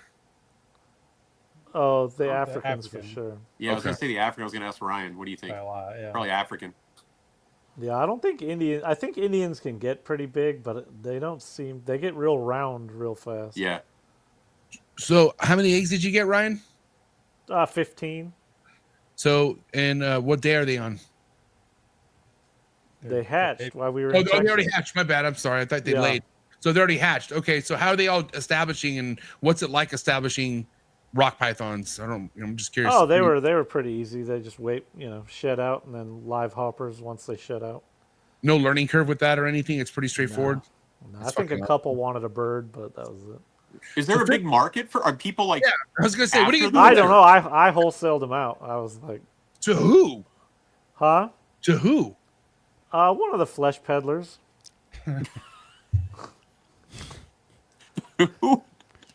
Dude, they're at some swap meet right now. 2 for $20. Because I'm not I don't. Some of these species I breed, I'm not in the community really, so I don't want to sit on 15 pythons and try to sell them to people that, Yeah. and the legislation with all the big snakes. I don't know where's legal and where's not. Well, I'm not trying to make you seem like a fentanyl fucking push or anything, but I gotta say, like, out of the 15 that are wholesale, you think possibly maybe one of these could end up in the wrong person's house? Hillbilly. Yeah, no, I felt like when I hatched the retics and I hatched those, I felt a kind of way about it. So what are you it's gonna do? Are you gonna keep doing this? No, I bred them Shed a- once and shed a outta tear? here. This is like Channel 5. Like, what's it when he goes to Philly and he's in the trap houses? He's like, "Do you feel bad selling this shit to people?" The almost sad. I just have a Geraldo Rivera. goal. It's not my responsibility. They do what they want. I Snake could I could grease them all or send them to Ari to feed to the croc monitors. Oh God. Holy shit! Did you guys I ever could see do that? it. Did you guys see that documentary Queen of the Pythons? No, what's No. that? Oh, what? You guys haven't seen it? It's a 2019 Smithsonian documentary about an African rock python. Oh no, yeah, I have seen that one. That's really good. It's so good. I think Yeah. I've watched it I like haven't 3 seen it. times now. Yeah, we played that one in the museum area. Nice. It's about a 13-foot snake. Yeah. Oh, cool. Yeah. No, I haven't seen that. It's so cool, dude. Like she hangs out with the babies and everything, and then she goes and eats Yeah, like because a there was actually gazelle. they published some work on maternal behavior with rock pythons. Yep. Wow. Let's pause this topic for right now. Ari, one thing that me and Ari hit off right away when we first met, friends of the movie Predator. Yeah. So Adam recommended the new Predator before I haven't played it yet because of the reviews. I hear people are shitting on that fucking movie. No. What? Hold on, I'm just saying. I want to hear what Ari's take is first before I discredit your fucking movie review skills, Adam. I want to get Ari's take first. I want to make sure I'm just not looking at some bullshit. But I heard the new Predator was so fucking horseshit. It's not even funny. Tell me. So this is my take on it. This is my take on it. Okay, I'm a huge Predator fan, and I've seen all the movies multiple times. We're never going to go back to that original Arnold or Danny Glover phase. It's done. It's done. It was an era. It was wonderful. It was incredible. Practical effects at its highest. We have to accept that we're moving forward. Okay. So with that being said, going into the new one is very cool. But you can't go into it expecting get to the chopper or, the guy shaving his face with the razor and he cuts himself. It's not going to happen. But this is different. I really enjoyed it. Ryu and I went and saw it, and I'd like to go see it again. I thought it was cool. I heard there's a storyline of like family affairs, like within the Predator, like there's I guess a son Predator that doesn't feel like he's living up to expectations, or like it's that, dude, what? Like it's What? that No. What? It's creating a story. It's creating a story, and it's building up all these new characters, which will transition off into some neat things. So I mean, it's not like I know a lot of like hardcore Predator fans are like, oh no, this is shit, blah blah blah, this is that. We don't want it comedy. I'm not tripping at him. I promise you. It got like 90 on Rotten Tomatoes though. Yeah, like, it was movie. cool. And it's like about like this character that is proving himself in this, you know, clan of other predators, and I thought it was really cool. I liked it. All right, I'll watch it. Yeah, watch it. I thought it was cool. If you can see it in the theater, see it in the theater. If you like having fun, you know, watch it. Like, Yeah, or but go into read it what with the an other open mind. Go into it 5% as you're said watching about. a new movie. Yeah. You could either read what the other 5% said about the movie, or go with the 95% on Fandango that think it's awesome. It was cool. I liked it. I thought it was cool. And go in it with an open mind as though you're watching a brand new movie. And you'll enjoy it. That's probably my problem, because I am so OG Predator in my head. That's all I want ever again. Yeah. But I will do my best to go open-minded. Yeah. Dude, I don't know where I saw these reviews. I tell you right now, I was like, what do you mean this was the storyline? And so It's I fake shut news. off. All right, I'll check it out. All right, we're losing Ryan. cool. We're going to get back to snakes. All right, so monitor He's diet. like, what's a predator? Yeah. Yeah. I think I saw the first one when I was a kid. Fuck, dude. They're gonna do a new Lethal Weapon. I don't know if that's interesting. You know. Damn. Really? Like so? I mean, I thought all the guys from Lethal Weapon are dead. No, Danny Glover is like 100, I think, and Mel Gibson. Mel Gibson will be around with Cher and the Stones. You know. I thought that fool got the boot from Hollywood. I thought he lost his mind or some shit, and he's fucking not. He's a crazy fool, but man, he makes some pretty cool. Did you see Apocalypto? Fuck yeah, it was a great movie. That was a great ass movie. Patriot? You know. Are you kidding me, dude? Yeah. The movie Patriot was fucking epic. Braveheart. Oh yeah, that's true. Yeah. Dude, I kind of want to go on a fucking Mel Gibson run after this now. After the new Predator, I'm gonna watch the Predator. Go see the Predator. I think you will really enjoy it. It was cool. Yeah. All right, listen. This next topic is quite heavy. So before we get there, let's take a quick break to commercial, real quick, guys. We'll be right back. Sit tight, trust me. Thanks. One of the biggest growths we have in the reptile industry today are the rare species of reptiles that aren't worked with. That's right. That's why I went ahead and partnered up again with Brian Susan over at SUNDOWN Reptiles. Brian works with species such as kahua geckos, gargoyle geckos, all species of tree monitors. He works with Abronia and many other cool species geckos that you can check out all on his website. Head over to sundownreptiles.com, see what he has available. Brian's one of the best doing it in the reptile industry today. He's been on the show multiple times, so make sure you check out all of Brian Susan's episodes on Trap Talk Reptile Network. But more importantly, for the highest quality of captive bred reptiles, make sure you head over to sundownreptiles.com and make sure you give him a follow on Instagram. Thank you again, Brian Susan over at Sundown Reptiles. One of the things I love about being a part of the reptile industry is all the learning, okay? Learning can be fun, and I can prove that to you. Thank you so much to today's sponsor, Gary Scavino over at GS Reptiles. I highly recommend you head over to his YouTube channel, follow all this man's content when it comes to learning about rare species of snakes you could be keeping in the hobby, and also just finding out how easy a lot of these rare species of snakes are to keep in general. So thank you so much, Gary Scavino of GS Reptiles. Again, head over to his YouTube channel. Also head over to his Instagram to be on top of all of his current work and be ready for a big year over at GS Reptiles. Thank you so much, Gary, for your ongoing support. I really appreciate it. Chee! All right, we're back, and get the likes up, please. This is quite the episode.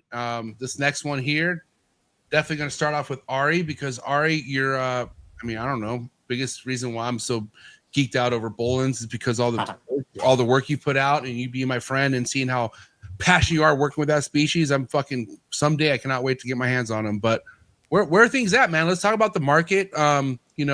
What's your knowledge of like what comes in here? And do you have an idea of like this price of Bolins ever getting down to a fucking more realistic price points? And I just don't, something like you would know. So I'm just curious what your take on it. It's interesting right now. Like I see a lot. Obviously supply and demand is a big factor. Availability of things is a big factor. Social media plays a huge point in it as well, with popularity and things like that, and the next biggest and greatest things for people that are just coming into the hobby. Realistically, I would like to see that it would go down, obviously, because just how I am, like with where I'm at with working with the species, because that's my primary focus is we've got a lot of really, really talented people that are working with them or have them that are still running into, problematic issues with the species as far as being able to reproduce and stuff like that. And that eventually will subside, I feel. But I really feel like with the price being so high, it really limits the general herpetoculturist and hobbyist from accessing these incredible animals and maybe being able to do stuff that this generation working with them is not capable of doing, or keys in on something that we're missing. So like that's like my biggest kind of gripe with it. And then also that it has a negative effect, obviously, with social media being so powerful. We can connect with people that we haven't spoken to 20 or 30 years. We can talk to people on the other side of the globe, things like that too. But we forget to remember that we're not the only ones that have social media. There's people all over the place in these different countries that see things like this, and they see money-making opportunities because they are in poverty-stricken areas, and not just with bolins for that matter. So many animals, and maybe somebody that is barely scraping by in this country, living in these swallows or whatever, in these terrible conditions. They see this as an opportunity of, hey, I can collect animals, or I can find animals, and I can make a lot of money. And that's just not the reality. So I would like to see the prices come down. Do I think they're worth it? Of course. They're fantastic animals. They're my favorite species. I love them. They make me happy. They make me do what I do. But obviously I hate seeing, monetary value attached to things like that in a lot of ways. So I'd like to see the prices come down, and I think they will eventually. I hope so. But it is becoming more difficult for us to, access animals, not just bolins, because, there's more laws, that are being, established in place by, exporting countries and importing countries. So we have more difficulties in obtaining animals. I mean, we've been, the pet trade's been around for God only knows how long. So it's, this isn't the first example of, a situation. So, but yeah, I'd really like to see the price come down at a point. But, we'll see what happens. Steven, was it you that said the reason why bull and pythons are so expensive is because of nerd? It was you, wasn't it? I mean, I don't know if I said it in those few words, but definitely didn't help the cause. Yeah. Well, whatever it is, whoever is responsible for this spike in price, did that have an effect on how much they are charging us now? Like, do they know what the prices are here? And once they found out, were they like, okay, well, fuck that, we're going to tax you more? And is that where things are at now? Like, are they going up more in price from where they are coming over here? Or I'm just wondering who's the one leveling things up now at this point, especially now that they know what we're getting for them. So in my experience, with a lot of, with all the time that I've been traveling over to Indonesia, I spend a lot of time, like, not just in the jungle. I meet a lot of people over there. And as with how it is in the US and Europe and Japan and all these other countries, there are reptile communities. So, we have in Indonesia, there are reptile communities where people, are keeping, green tree pythons, or, keeping scrub pythons. They're trying to keep bolins pythons, yada, yada. And they see they're doing exactly what we're doing, but they're catching up to where we're at. They're not quite at where we're at with the community wise, because there are some legality issues with owning certain animals over there in certain places. So they're on our Facebook pages, they're on our social medias, and they see the hype, they see the prices. Anybody in the world can access Morph Market. Anybody can go on Fauna, and they can see, they can look on there and see, oh, wow, a canary chondro, or, oh my God, look at this Bolin's python or stuff like that. So they can see that in, we would be fools not to think that, if we were in that situation, it's like, oh, wow, I can sell it for that. Wow, that's interesting, So, yeah. It's not a surprise or a secret by any means. But I just wonder what's it going to take for these things to go down. Like, I mean, especially when we know if you get your money. And I think these things are still so sought after. I wonder what the breaking point is going to be where we're Well, like, all right, when Ryan finally figures it out and starts breeding these damn things instead of rock pythons, maybe the price will go down. No, I mean, I think as with anything, I mean, they're a stunning animal. There's a lot of mystique on them. Few people have them. Few people post things on them, so it's still kind of like that. It's a special snake. Not to say that any other snakes aren't. It just has a certain thing about it. I'm seeing it with some scrub pythons too. Also things are things are getting a lot of attention because now we're seeing people breeding them with consistency and having better luck. We got liars. Wow, I had to hold back. I was like, my left leg was fucking twitching right now. Shredded paper, guys. I'm gonna hide behind the picture. What? You're going the wrong way, Ari.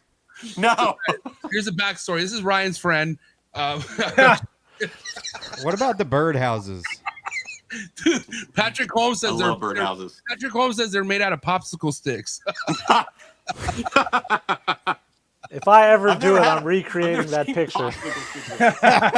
Please do, Ryan. Please.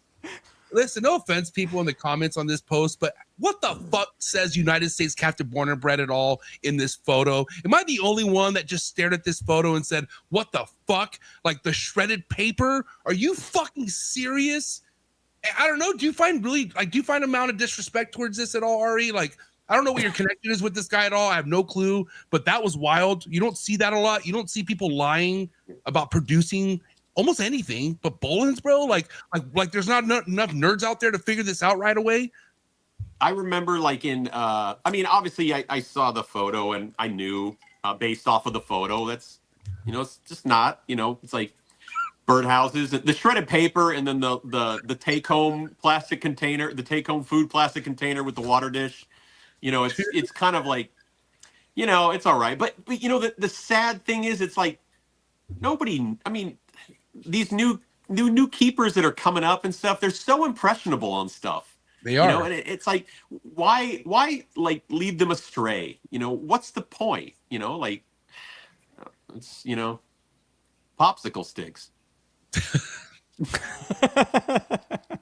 I feel like Adam thinks it's okay. I want to hear what Adam's take is on this because he seems to just. I feel like he is siding with Paul right now. Just I don't know why. Why are you doing this, MJ? I could be off, dude. I took some energy stuff, and maybe my mental's a little off. I gotta ask you, what is in your mouth? Why is your mouth blue? Your mouth is blue. Is it still blue, dude? It's been blue. It's an ice pop. He's building popsicle stick houses. What is that? When you have two children, you start to explore other options in coffee. Oh God! And methylene blue, guys, check it out. It's fucking awesome. I didn't say meth. I said methylene. It's methylene blue. This is the brand you An want. aquarium treatment? No, Is that dude. legal? Are you taking ivermectin? It says Is that right treating your ick? It says USP certified, dude. You got ick? And He's treating ick. Maybe it's fin rot. He had two kids, and now he has fin rot and ick. Oh man, you got to bump your bubbler up. You pee blue now? You need more salinity. I do for 18 hours. I do piss blue for 18 hours. Listen, it's not herpes if it's everywhere, first and foremost. All right. So I'm okay. Turn your air didn't pick stone that up up at and the get gas some rock station, salt. did You'll be all right. Yeah. Yeah, a little salt, get your salinity. Couple up, water buddy. changes. You'll be You don't good. need that. Some water changes. Yeah. There's a lot of benefits to this, dude. Don't make me pull up the facts on Google right now. All right. Just dry dock, man. Just dry dock for a few minutes. Shout out to anyone who knows what methylene blue is. All right. That's just next level. Aquarium fish treatment. Clearly. No, okay. Yeah, Let's get to Adam's boy, Paul. So, okay. Damn it. Hey, at least he's not my boy anymore. No, this is definitely Adam's homie now. You're off the hook, Ryan. We're going to add. No, I'm just kidding. No, okay. But Adam, this had to throw you off a little bit. I feel like you and I are we have the least amount of years in this hobby out of everyone on the screen. I'm not, I've seen a lot of shit having a network and doing this, but you getting to know people more and stuff, that had to kind of throw you off a little bit on a serious note. Like that had to kind of make you you wondered why, right? I honestly was going to make a joke about the shredded paper and the birdhouses, but then I was like, no, be a good person. They're celebrating this, this victory, and I didn't make the comment. So you would have Methylene blue. Shout out to methylene blue. I'm gonna send all you guys some now, and you guys are gonna come back on the show and say, "Holy shit, MJ, what the fuck, dude?" My gas station doesn't carry it, so I have to find one. I have a government job. I don't think I need you sending me that. Right, it's right next to the rhino pills. You cannot. I need my job, MJ. Does Petco still sell it? I worked at a pet store. I was a manager, bro. I've seen what that stuff does to people. Oh my god, dude, I'm pulling a YouTube video now. I used to do it with the tetracycline too. Yeah. Yep. Okay, we get the sketchy people coming in looking for that with the infections. Whoa, dude, I don't have. Oh, it was totally a thing too. Yeah, It is, love, yeah. They're love blisters. That's what they're called. Yeah. Oh my, dude, I got no blisters. Zoom in on my face. There's nothing wrong with me. I swear to God, dude. If you work at a pet store, you know what's up. Oh yeah. You see those people coming. Yep. Hell yeah. The pet store yeah. days. Oh my lord. Well, hold on, pythons. We can move forward now, I guess. Fuck. Yeah. What a topic. Okay, hold on. But breeding wise, Ari, like, what's where you at with things? Like, because I know you're rebuilding in a sense. So I'm curious. Yeah. So I'm this is my I've had to rebuild my group. This is the third time now. So wow. yeah. So and obviously, I wasn't. The reasoning behind that was environmental stuff. In a fire that'll do it every time. Yeah. But every keeper's worst nightmare. But yeah, so like I'm raising, I'm not in a rush. That's the other thing too. Like I'll do it when it happens, and it's just, the way it's going to be. And, I'm raising my animals right. I'm keeping them lean. I'm keeping them mean, keeping them, I'm exposing them to temperatures that they would normally have, just doing the thing. So, when they're, mature enough, I've got some ideas I'm going to try, and, it's nothing crazy by any means. It's just manipulating a couple little things, and we'll see what happens. But yeah, that's kind of where I'm at now. But yeah, I've got a nice group that I've built back. So, which I'm excited about. So, well, Ari, sorry. No, go ahead, Adam. No, you're good. Go ahead. Ari, your enclosures are so sick, dude. Oh, They're thanks, man. so I really cool. appreciate that. I really, I don't know, like I feel like they deserve. I mean, all animals deserve to have something like that, and I'm just kind of like, I'm an artist in background trade also, so like I really enjoy when I walk by my enclosures, like just observing them to be doing things like naturally based off of what I've applied to it. So and I'm not taking a shit on anybody else for not doing that. It's just what I personally like to do. But I really appreciate that, man. I thank you. Yeah, they look so cool, and I mean, like the moss and everything. It's like I could stare at those. It's like an aquarium at that point, where like you could just sit and stare at that enclosure. But the fact that you've been there and like what their habitat looks like, and you're just recreating that in your house is so sick. Cool, thanks, man. I appreciate that. I really do. Dude. Shout out to Methylene Blue. Yeah, God man, damn it, keeps you going. That's it. That's it. Hold on, right now. You guys want to make Kick that fin rot. Just kick that fin rot, you buddy. opened up that Pandora's box. All right, I hope I get Oh, boy. I hope I get a sponsorship. Oh, Honestly, God. we might change our lives after this one, Steven. I might get an email. But guys, go check it out. What do you see there? All right, mystery discount, not mystery Wow. discount. No, mental clarity, emotional balance. Hello, I could use that. I thought You might be onto something there, actually. Shut up, Steven. MJ, You did take a Facebook ad. just Bro, get based on that crystals, ad, MJ. I'm pretty It sure. looks like the same people that eat rhino horns for bigger penises, though. Do they sell that too? Asking for a friend. Yeah, right. You guys are all. You could have Bucky's. You guys are all assholes. Okay, every single one of you, fucking assholes. Okay, hold on. I want to give some props to you. We're talking about building, and it's just a skill I don't have, man. And that's why I'm like Adam when it comes to your enclosures or your exhibits. I would say Ari. But if we were like, okay, realistically, people don't got that kind of fucking space to do some wild shit like that. Maybe one of those is doable, but levels of all of them. God damn, you know what I mean? So I'm gonna give Ryan Young his fucking built, Bob the Builder goddamn skills. Cause dude, this guy, I wish I could make some cages Yeah, like I've seen those. Those are hot, man. Those are hot. Ryan, baller cages right here, my guy. Thanks. The Muy caliente. basins are enjoying them.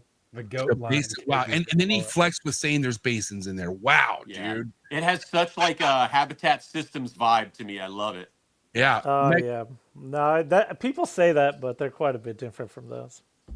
Better. Just because they're white. They're actually a lot better than Habitat Systems. Well, I wasn't gonna say it, but but this design, like the whole idea, like is it magnetic shut with the latch or is it not? Like how does it shut when you have it all the way flushed?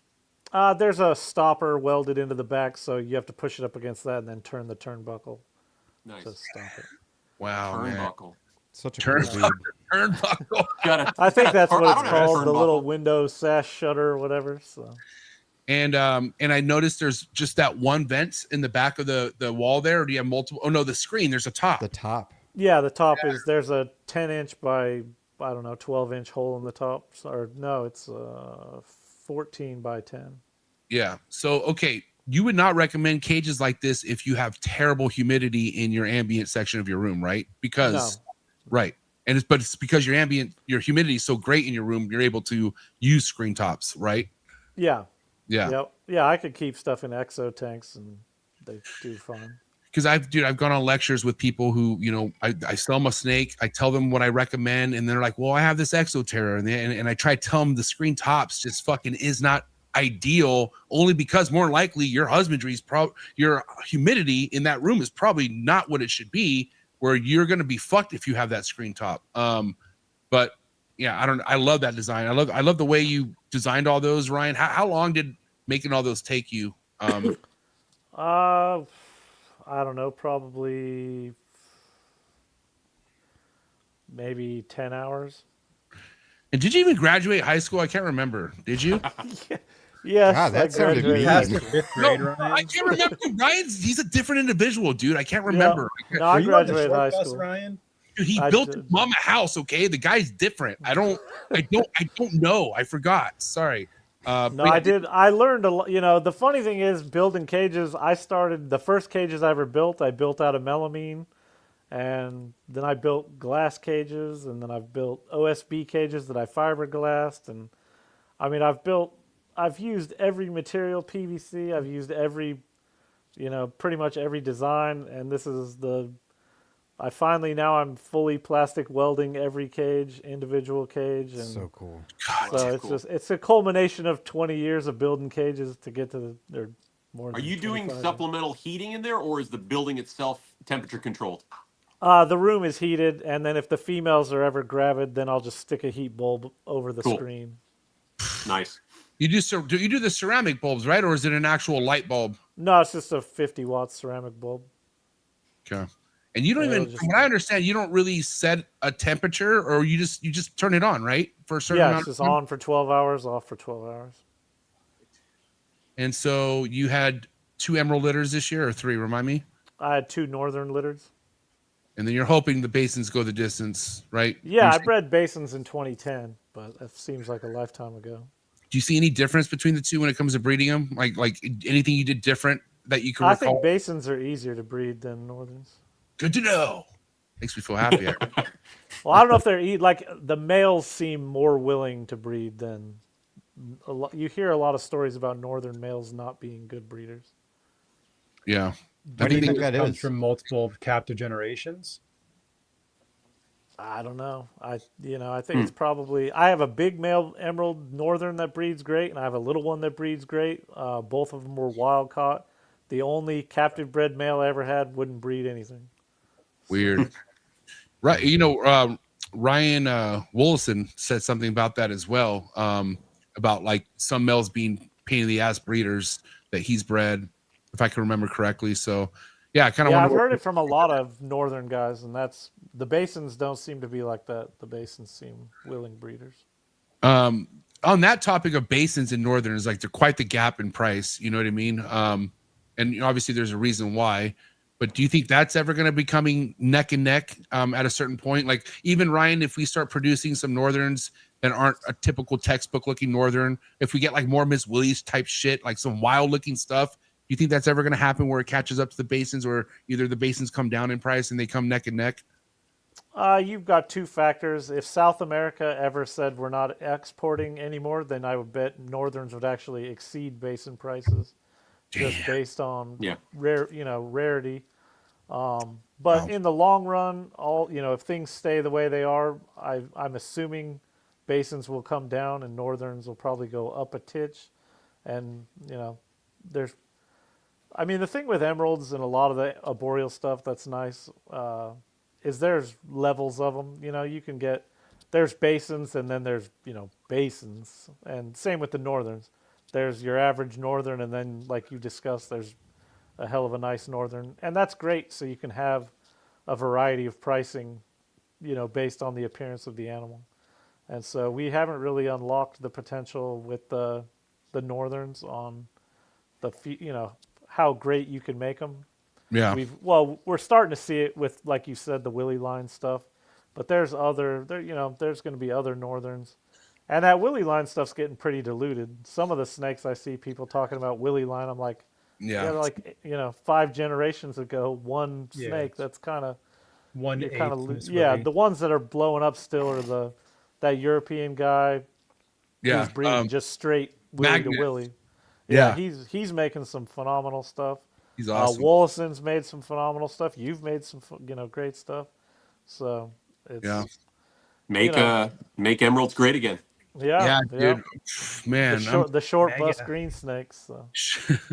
Thief. No, okay, but I don't know, man. At the end of the day, I just know one of the most heartbreaking thing about emeralds, majority Northerns, is having to explain to somebody that snake that just puked on you is not going to stop puking. Like, you need to accept the fact that it's not going to stop.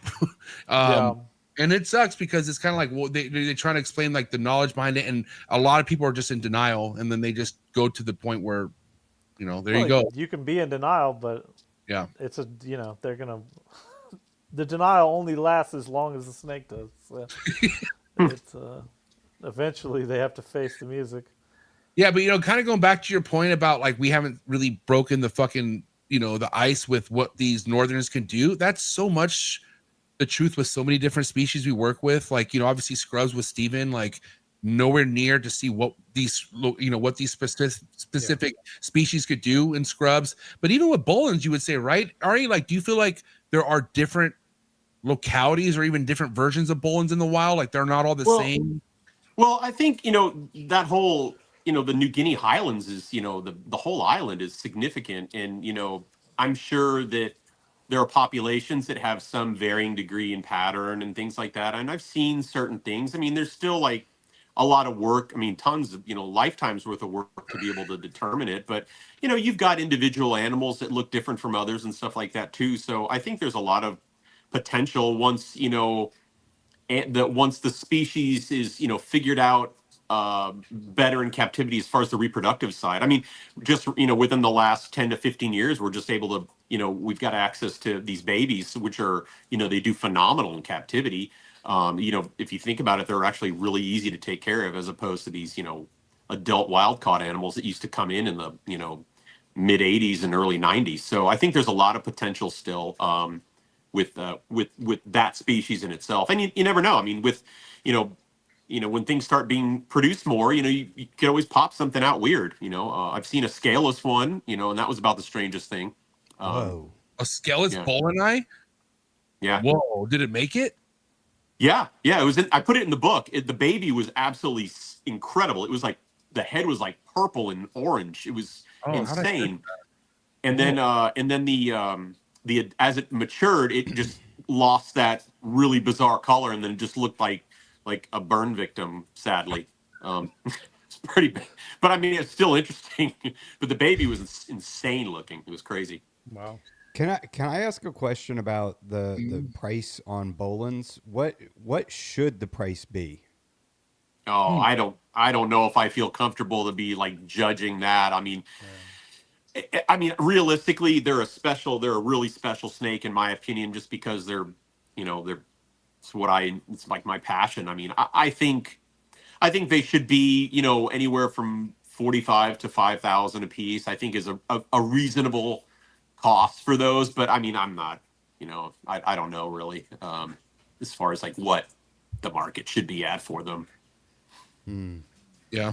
Did any of you ever have a period of time where they were like wicked cheap and you look back and you're like, oh, I should have gotten some? Oh yeah. They're like 1,200. Weren't they like $800 or something like that? What were they at a certain point? They're pretty cheap. I remember when they were like around 800 to anywhere from $500 to $800 on lists. Yeah. Yeah, I remember Bushmaster babies 850. Yeah. Wow. Yeah. But it actually made sense back then though. It was like on a list, a chondro was like 150 to 250. A Timor python was like 350. Scrubs were 250. 150, 250, and then Bolins were a little more. And that was and I mean some of that stuff you couldn't even get rid of. Like people weren't even interested. I mean, look at Savus. Those were like the last time I bred snake. Savus, I couldn't sell those things for $75. Yeah. Yeah. And they're such a cool snake, Yeah, I mean, Gary's showed that he's killed it with that species when he was working with it. He doesn't work with no more, but when he did, he didn't keep them. He sold them right away. That's crazy how things could change just like that, right? Like even with stuff that even isn't so hot now, it could all change in the future, just like that. Yeah. Well, and a lot of it too is just like our accessibility of getting things. It's it's like I always tell people, like they're like, oh, what should I get into? It's like get into what you like. Keep what you like. It takes a while as a keeper, to really understand like what you enjoy working with or what you really, sync with. It might not be, pythons, might be monitor lizards and, stuff like it might be amphibians. It's just like what you really, really like is. But there's so many species that I remember, like I'm sure you remember this stuff, Ryan. Like where this stuff was coming in just so cheap and it was so available and it was just nobody really paid attention to it. And now, I mean, like ring pythons. I remember seeing those on a price list for $75 a piece for babies, and nobody wanted them because babies bite. And I'm like, oh my God, give me a break. Yeah, I think the first pair I bought was $250 for the pair. Yeah, right. Shipped. Yeah, right. It's like, come on, It's like, I think like back in like 2011, somebody just gave me a Savu python. They just brought an adult over and they were like, here, you should try working with this, and that thing was so crazy. It was psychotic. I gave it. Well, even with scrubs, like I remember scrub pythons were, there was maybe 4 or 5, maybe 6 varieties, I guess you could say, that were available, but nobody would really work with them because they were big. They would bite, they would shit everywhere and stuff like that. But the scrub shepherd came along and he fixed it. Things happened. Thank God. He took that methylene blue and bam. Well, the reality, even like Bolin's pythons, it kind of, I don't think people realize that is not a little snake. No. Like that. That's a lot of snake. That is not a, that is not a carpet python. That is not a dun. That's a decent sized snake. It's a lot of snake. Careful what you wish for. Yeah. Right. Yeah. And again, that kind of comes with you wanting to figure things out. You might think you want to work with something until it gets to that point where like, all right, here's the reality of it. And why did you get 12 of them? Yeah, right. Yeah. Well, I was talking because Scott Flood visited me a couple weeks ago because Frederick came and visited. Yeah. And we were talking, and he told me that he's really doing well with the species, and he's getting there in more numbers, but he's like, yeah, I got rid of everything else. I just want to work with bull and I'm like, oh, rock on, dude, And he's like, I was like, what's your goal? And he's like, I'd like to have 50 of them. And I was like, okay, to each his own. Yeah, you're like, I like them, but 50? Yeah, 50's a lot, Yeah. 50 of a snake that kind of like, they all look the same within about a 10% that's the other variability. thing, Like, all right. Yeah, you got to change the lights on each cage so they all look just a little different. Yeah.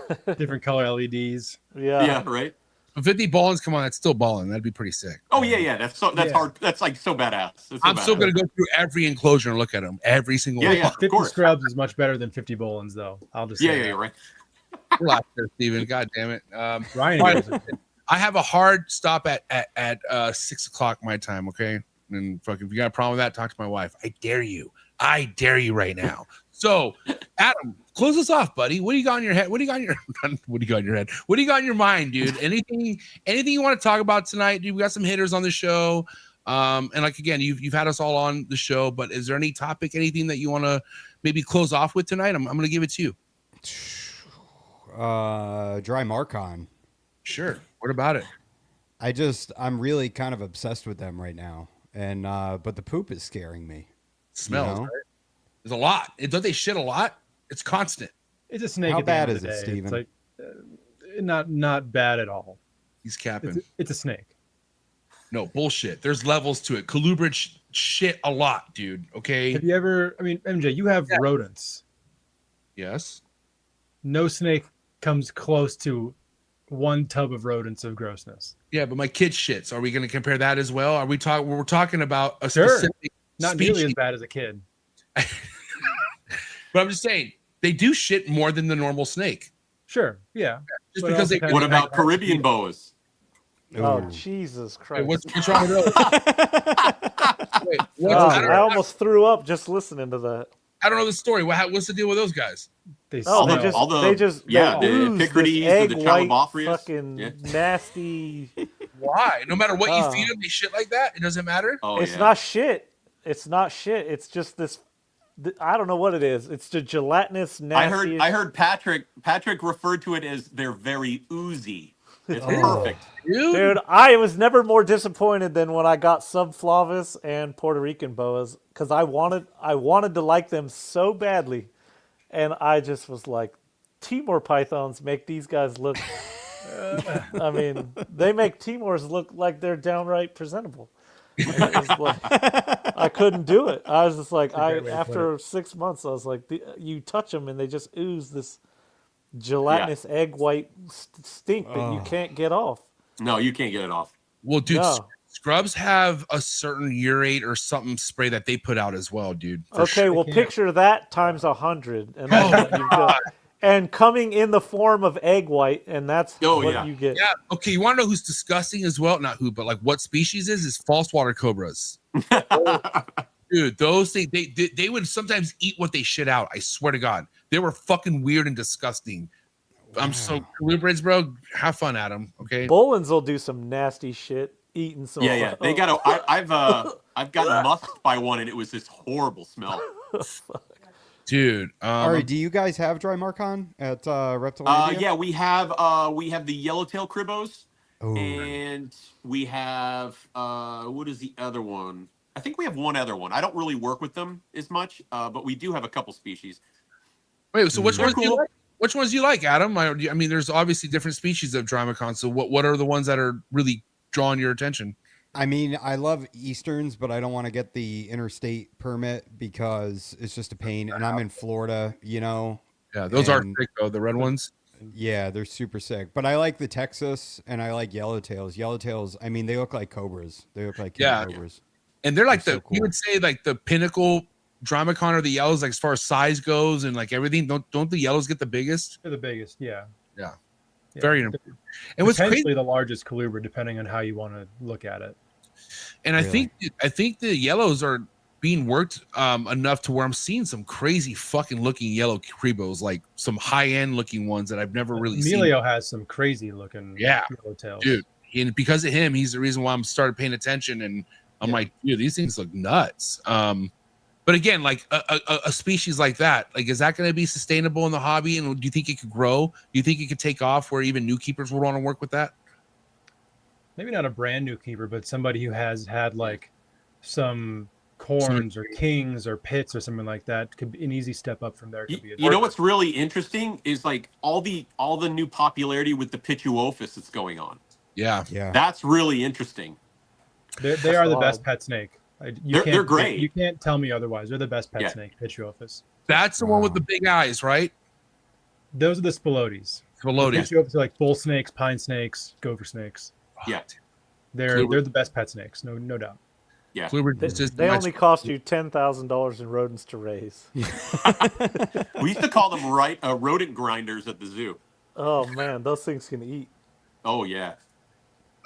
Listen, we have a guest closing us off tonight. Before we have that guest come and speak about the fake Bolin hatchlings that we showed, because he needs to say his take on it. Anything you want to close off with, Ari? Any words to the viewers, to the people? Go ahead. No, not really. Just thanks for listening. Yeah. All right, Ryan, what you got? I got to thank you for having me to your place earlier, and then Steven put up with me for a week, and Ari hosted me. Yeah. So I had a blast in 2025 getting to know all you guys. Yep. Hell yeah. Adam. I'm really excited about like conservation and stuff. I want to start donating more to Eastern Indigo conservation because I think that they're so cool and so majestic, and I have like shirts and hats coming out, and I don't make a dime off of those. All of it's going to go to conservation through Fulvius Apparel, and I'm just like super stoked about that. I love Dry Marcon, so they're buttering my biscuit right now, if you will. Well, your podcast be buttering some biscuits. So where can people tap in all your episodes? When's the next episode being dropped? Why don't you plug yourself before we end tonight's show? Oh, yeah, just type in The Expert and the Idiot and you'll find it. I'm official_snake_boy BOI on Instagram, where Ryan will not accept my collaborations. And I don't know what it is. I'm playing with you, Ryan. All right, I think our special guest is ready to come in. I don't know if he's ready or not, but we are in for a treat, guys. Here we have to close things off for us tonight. And only Oh my intro. Go ahead, take it away, MJ, sir. I appreciate you having me here tonight. You know, it's always an honor to be on the network. I love the network, the greatest network. Some of the other networks, they say, come on my network, and I will never come on your pathetic, sad, honestly, frankly, they're sad networks. Not good. Trap doc. I like saying trap doc. It's a great phrase, great network. Thank you for having me. But please give us your take on faking the funk out there. I call him Piggy Paul, Piggy Popsicle Stick Paul.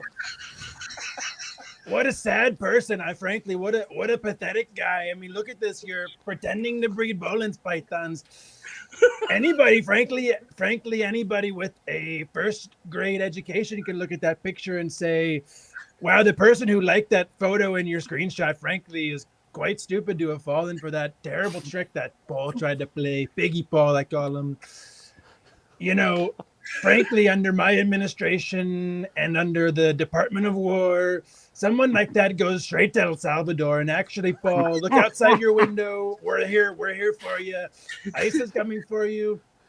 We were doing a lot of work that is pretty questionable, but we're doing it anyway. But nobody is gonna be upset about you going to El Salvador. Piggy Popsicle Stick Paul. Do we accept his apology though? Should we Honestly, give him another chance?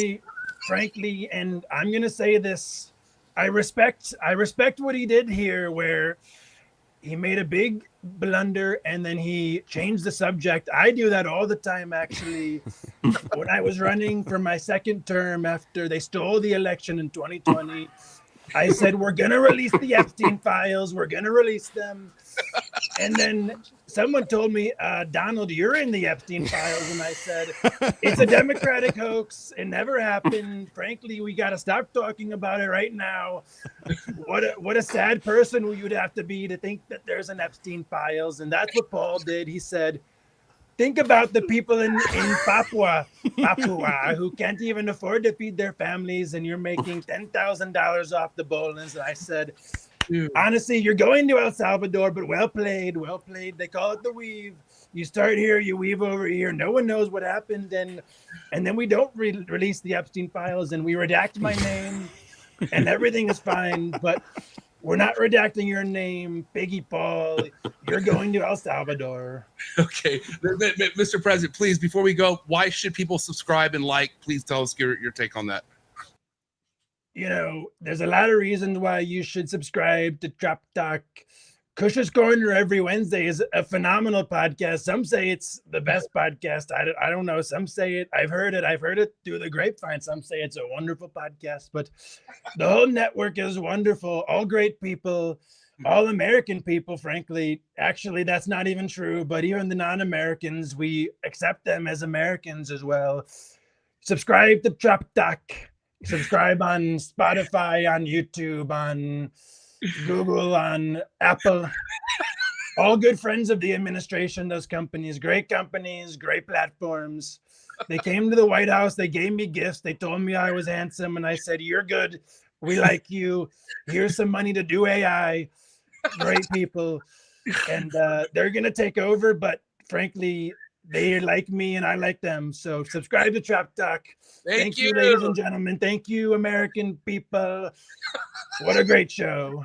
Thank you, Mr. President, and thank you, everyone out there. This was a great Trapsgiving. Hope we have a great holiday. I'll see you here next week. Again, hit that like button, hit that subscribe button, hit that notification bell. Check out all my sponsors in the description below. Have a good night, and I'll catch you next time. One of the biggest growths we have in the reptile industry today are the rare species of reptiles that aren't worked with. That's right. That's why I went ahead and partnered up again with Brian Susan over at SUNDOWN Reptiles. Brian works with species such as kahua geckos, gargoyle geckos, all species of tree monitors. He works with Abronia and many other cool species geckos that you can check out all on his website. Head over to sundownreptiles.com, see what he has available. Brian's one of the best doing it in the reptile industry today. He's been on the show multiple times, so make sure you check out all of Brian Susan's episodes on Trap Talk Reptile Network. But more importantly, for the highest quality of captive bred reptiles, make sure you head over to sundownreptiles.com and make sure you give him a follow on Instagram. Thank you again, Brian Susan over at SUNDOWN Reptiles. One of the things I love about being a part of the reptile industry is all the learning, okay? Learning can be fun, and I can prove that to you. Thank you so much to today's sponsor, Gary Scavino over at GS Reptiles. I highly recommend you head over to his YouTube channel, follow all this man's content when it comes to learning about rare species of snakes you could be keeping in the hobby, and also just finding out how easy a lot of these rare species of snakes are to keep in general. So thank you so much, Gary Scavino of GS Reptiles. Again, head over to his YouTube channel. Also head over to his Instagram to be on top of all of his current work and be ready for a big year over at GS Reptiles. Thank you so much, Gary, for your ongoing support. I really appreciate it. Cheers.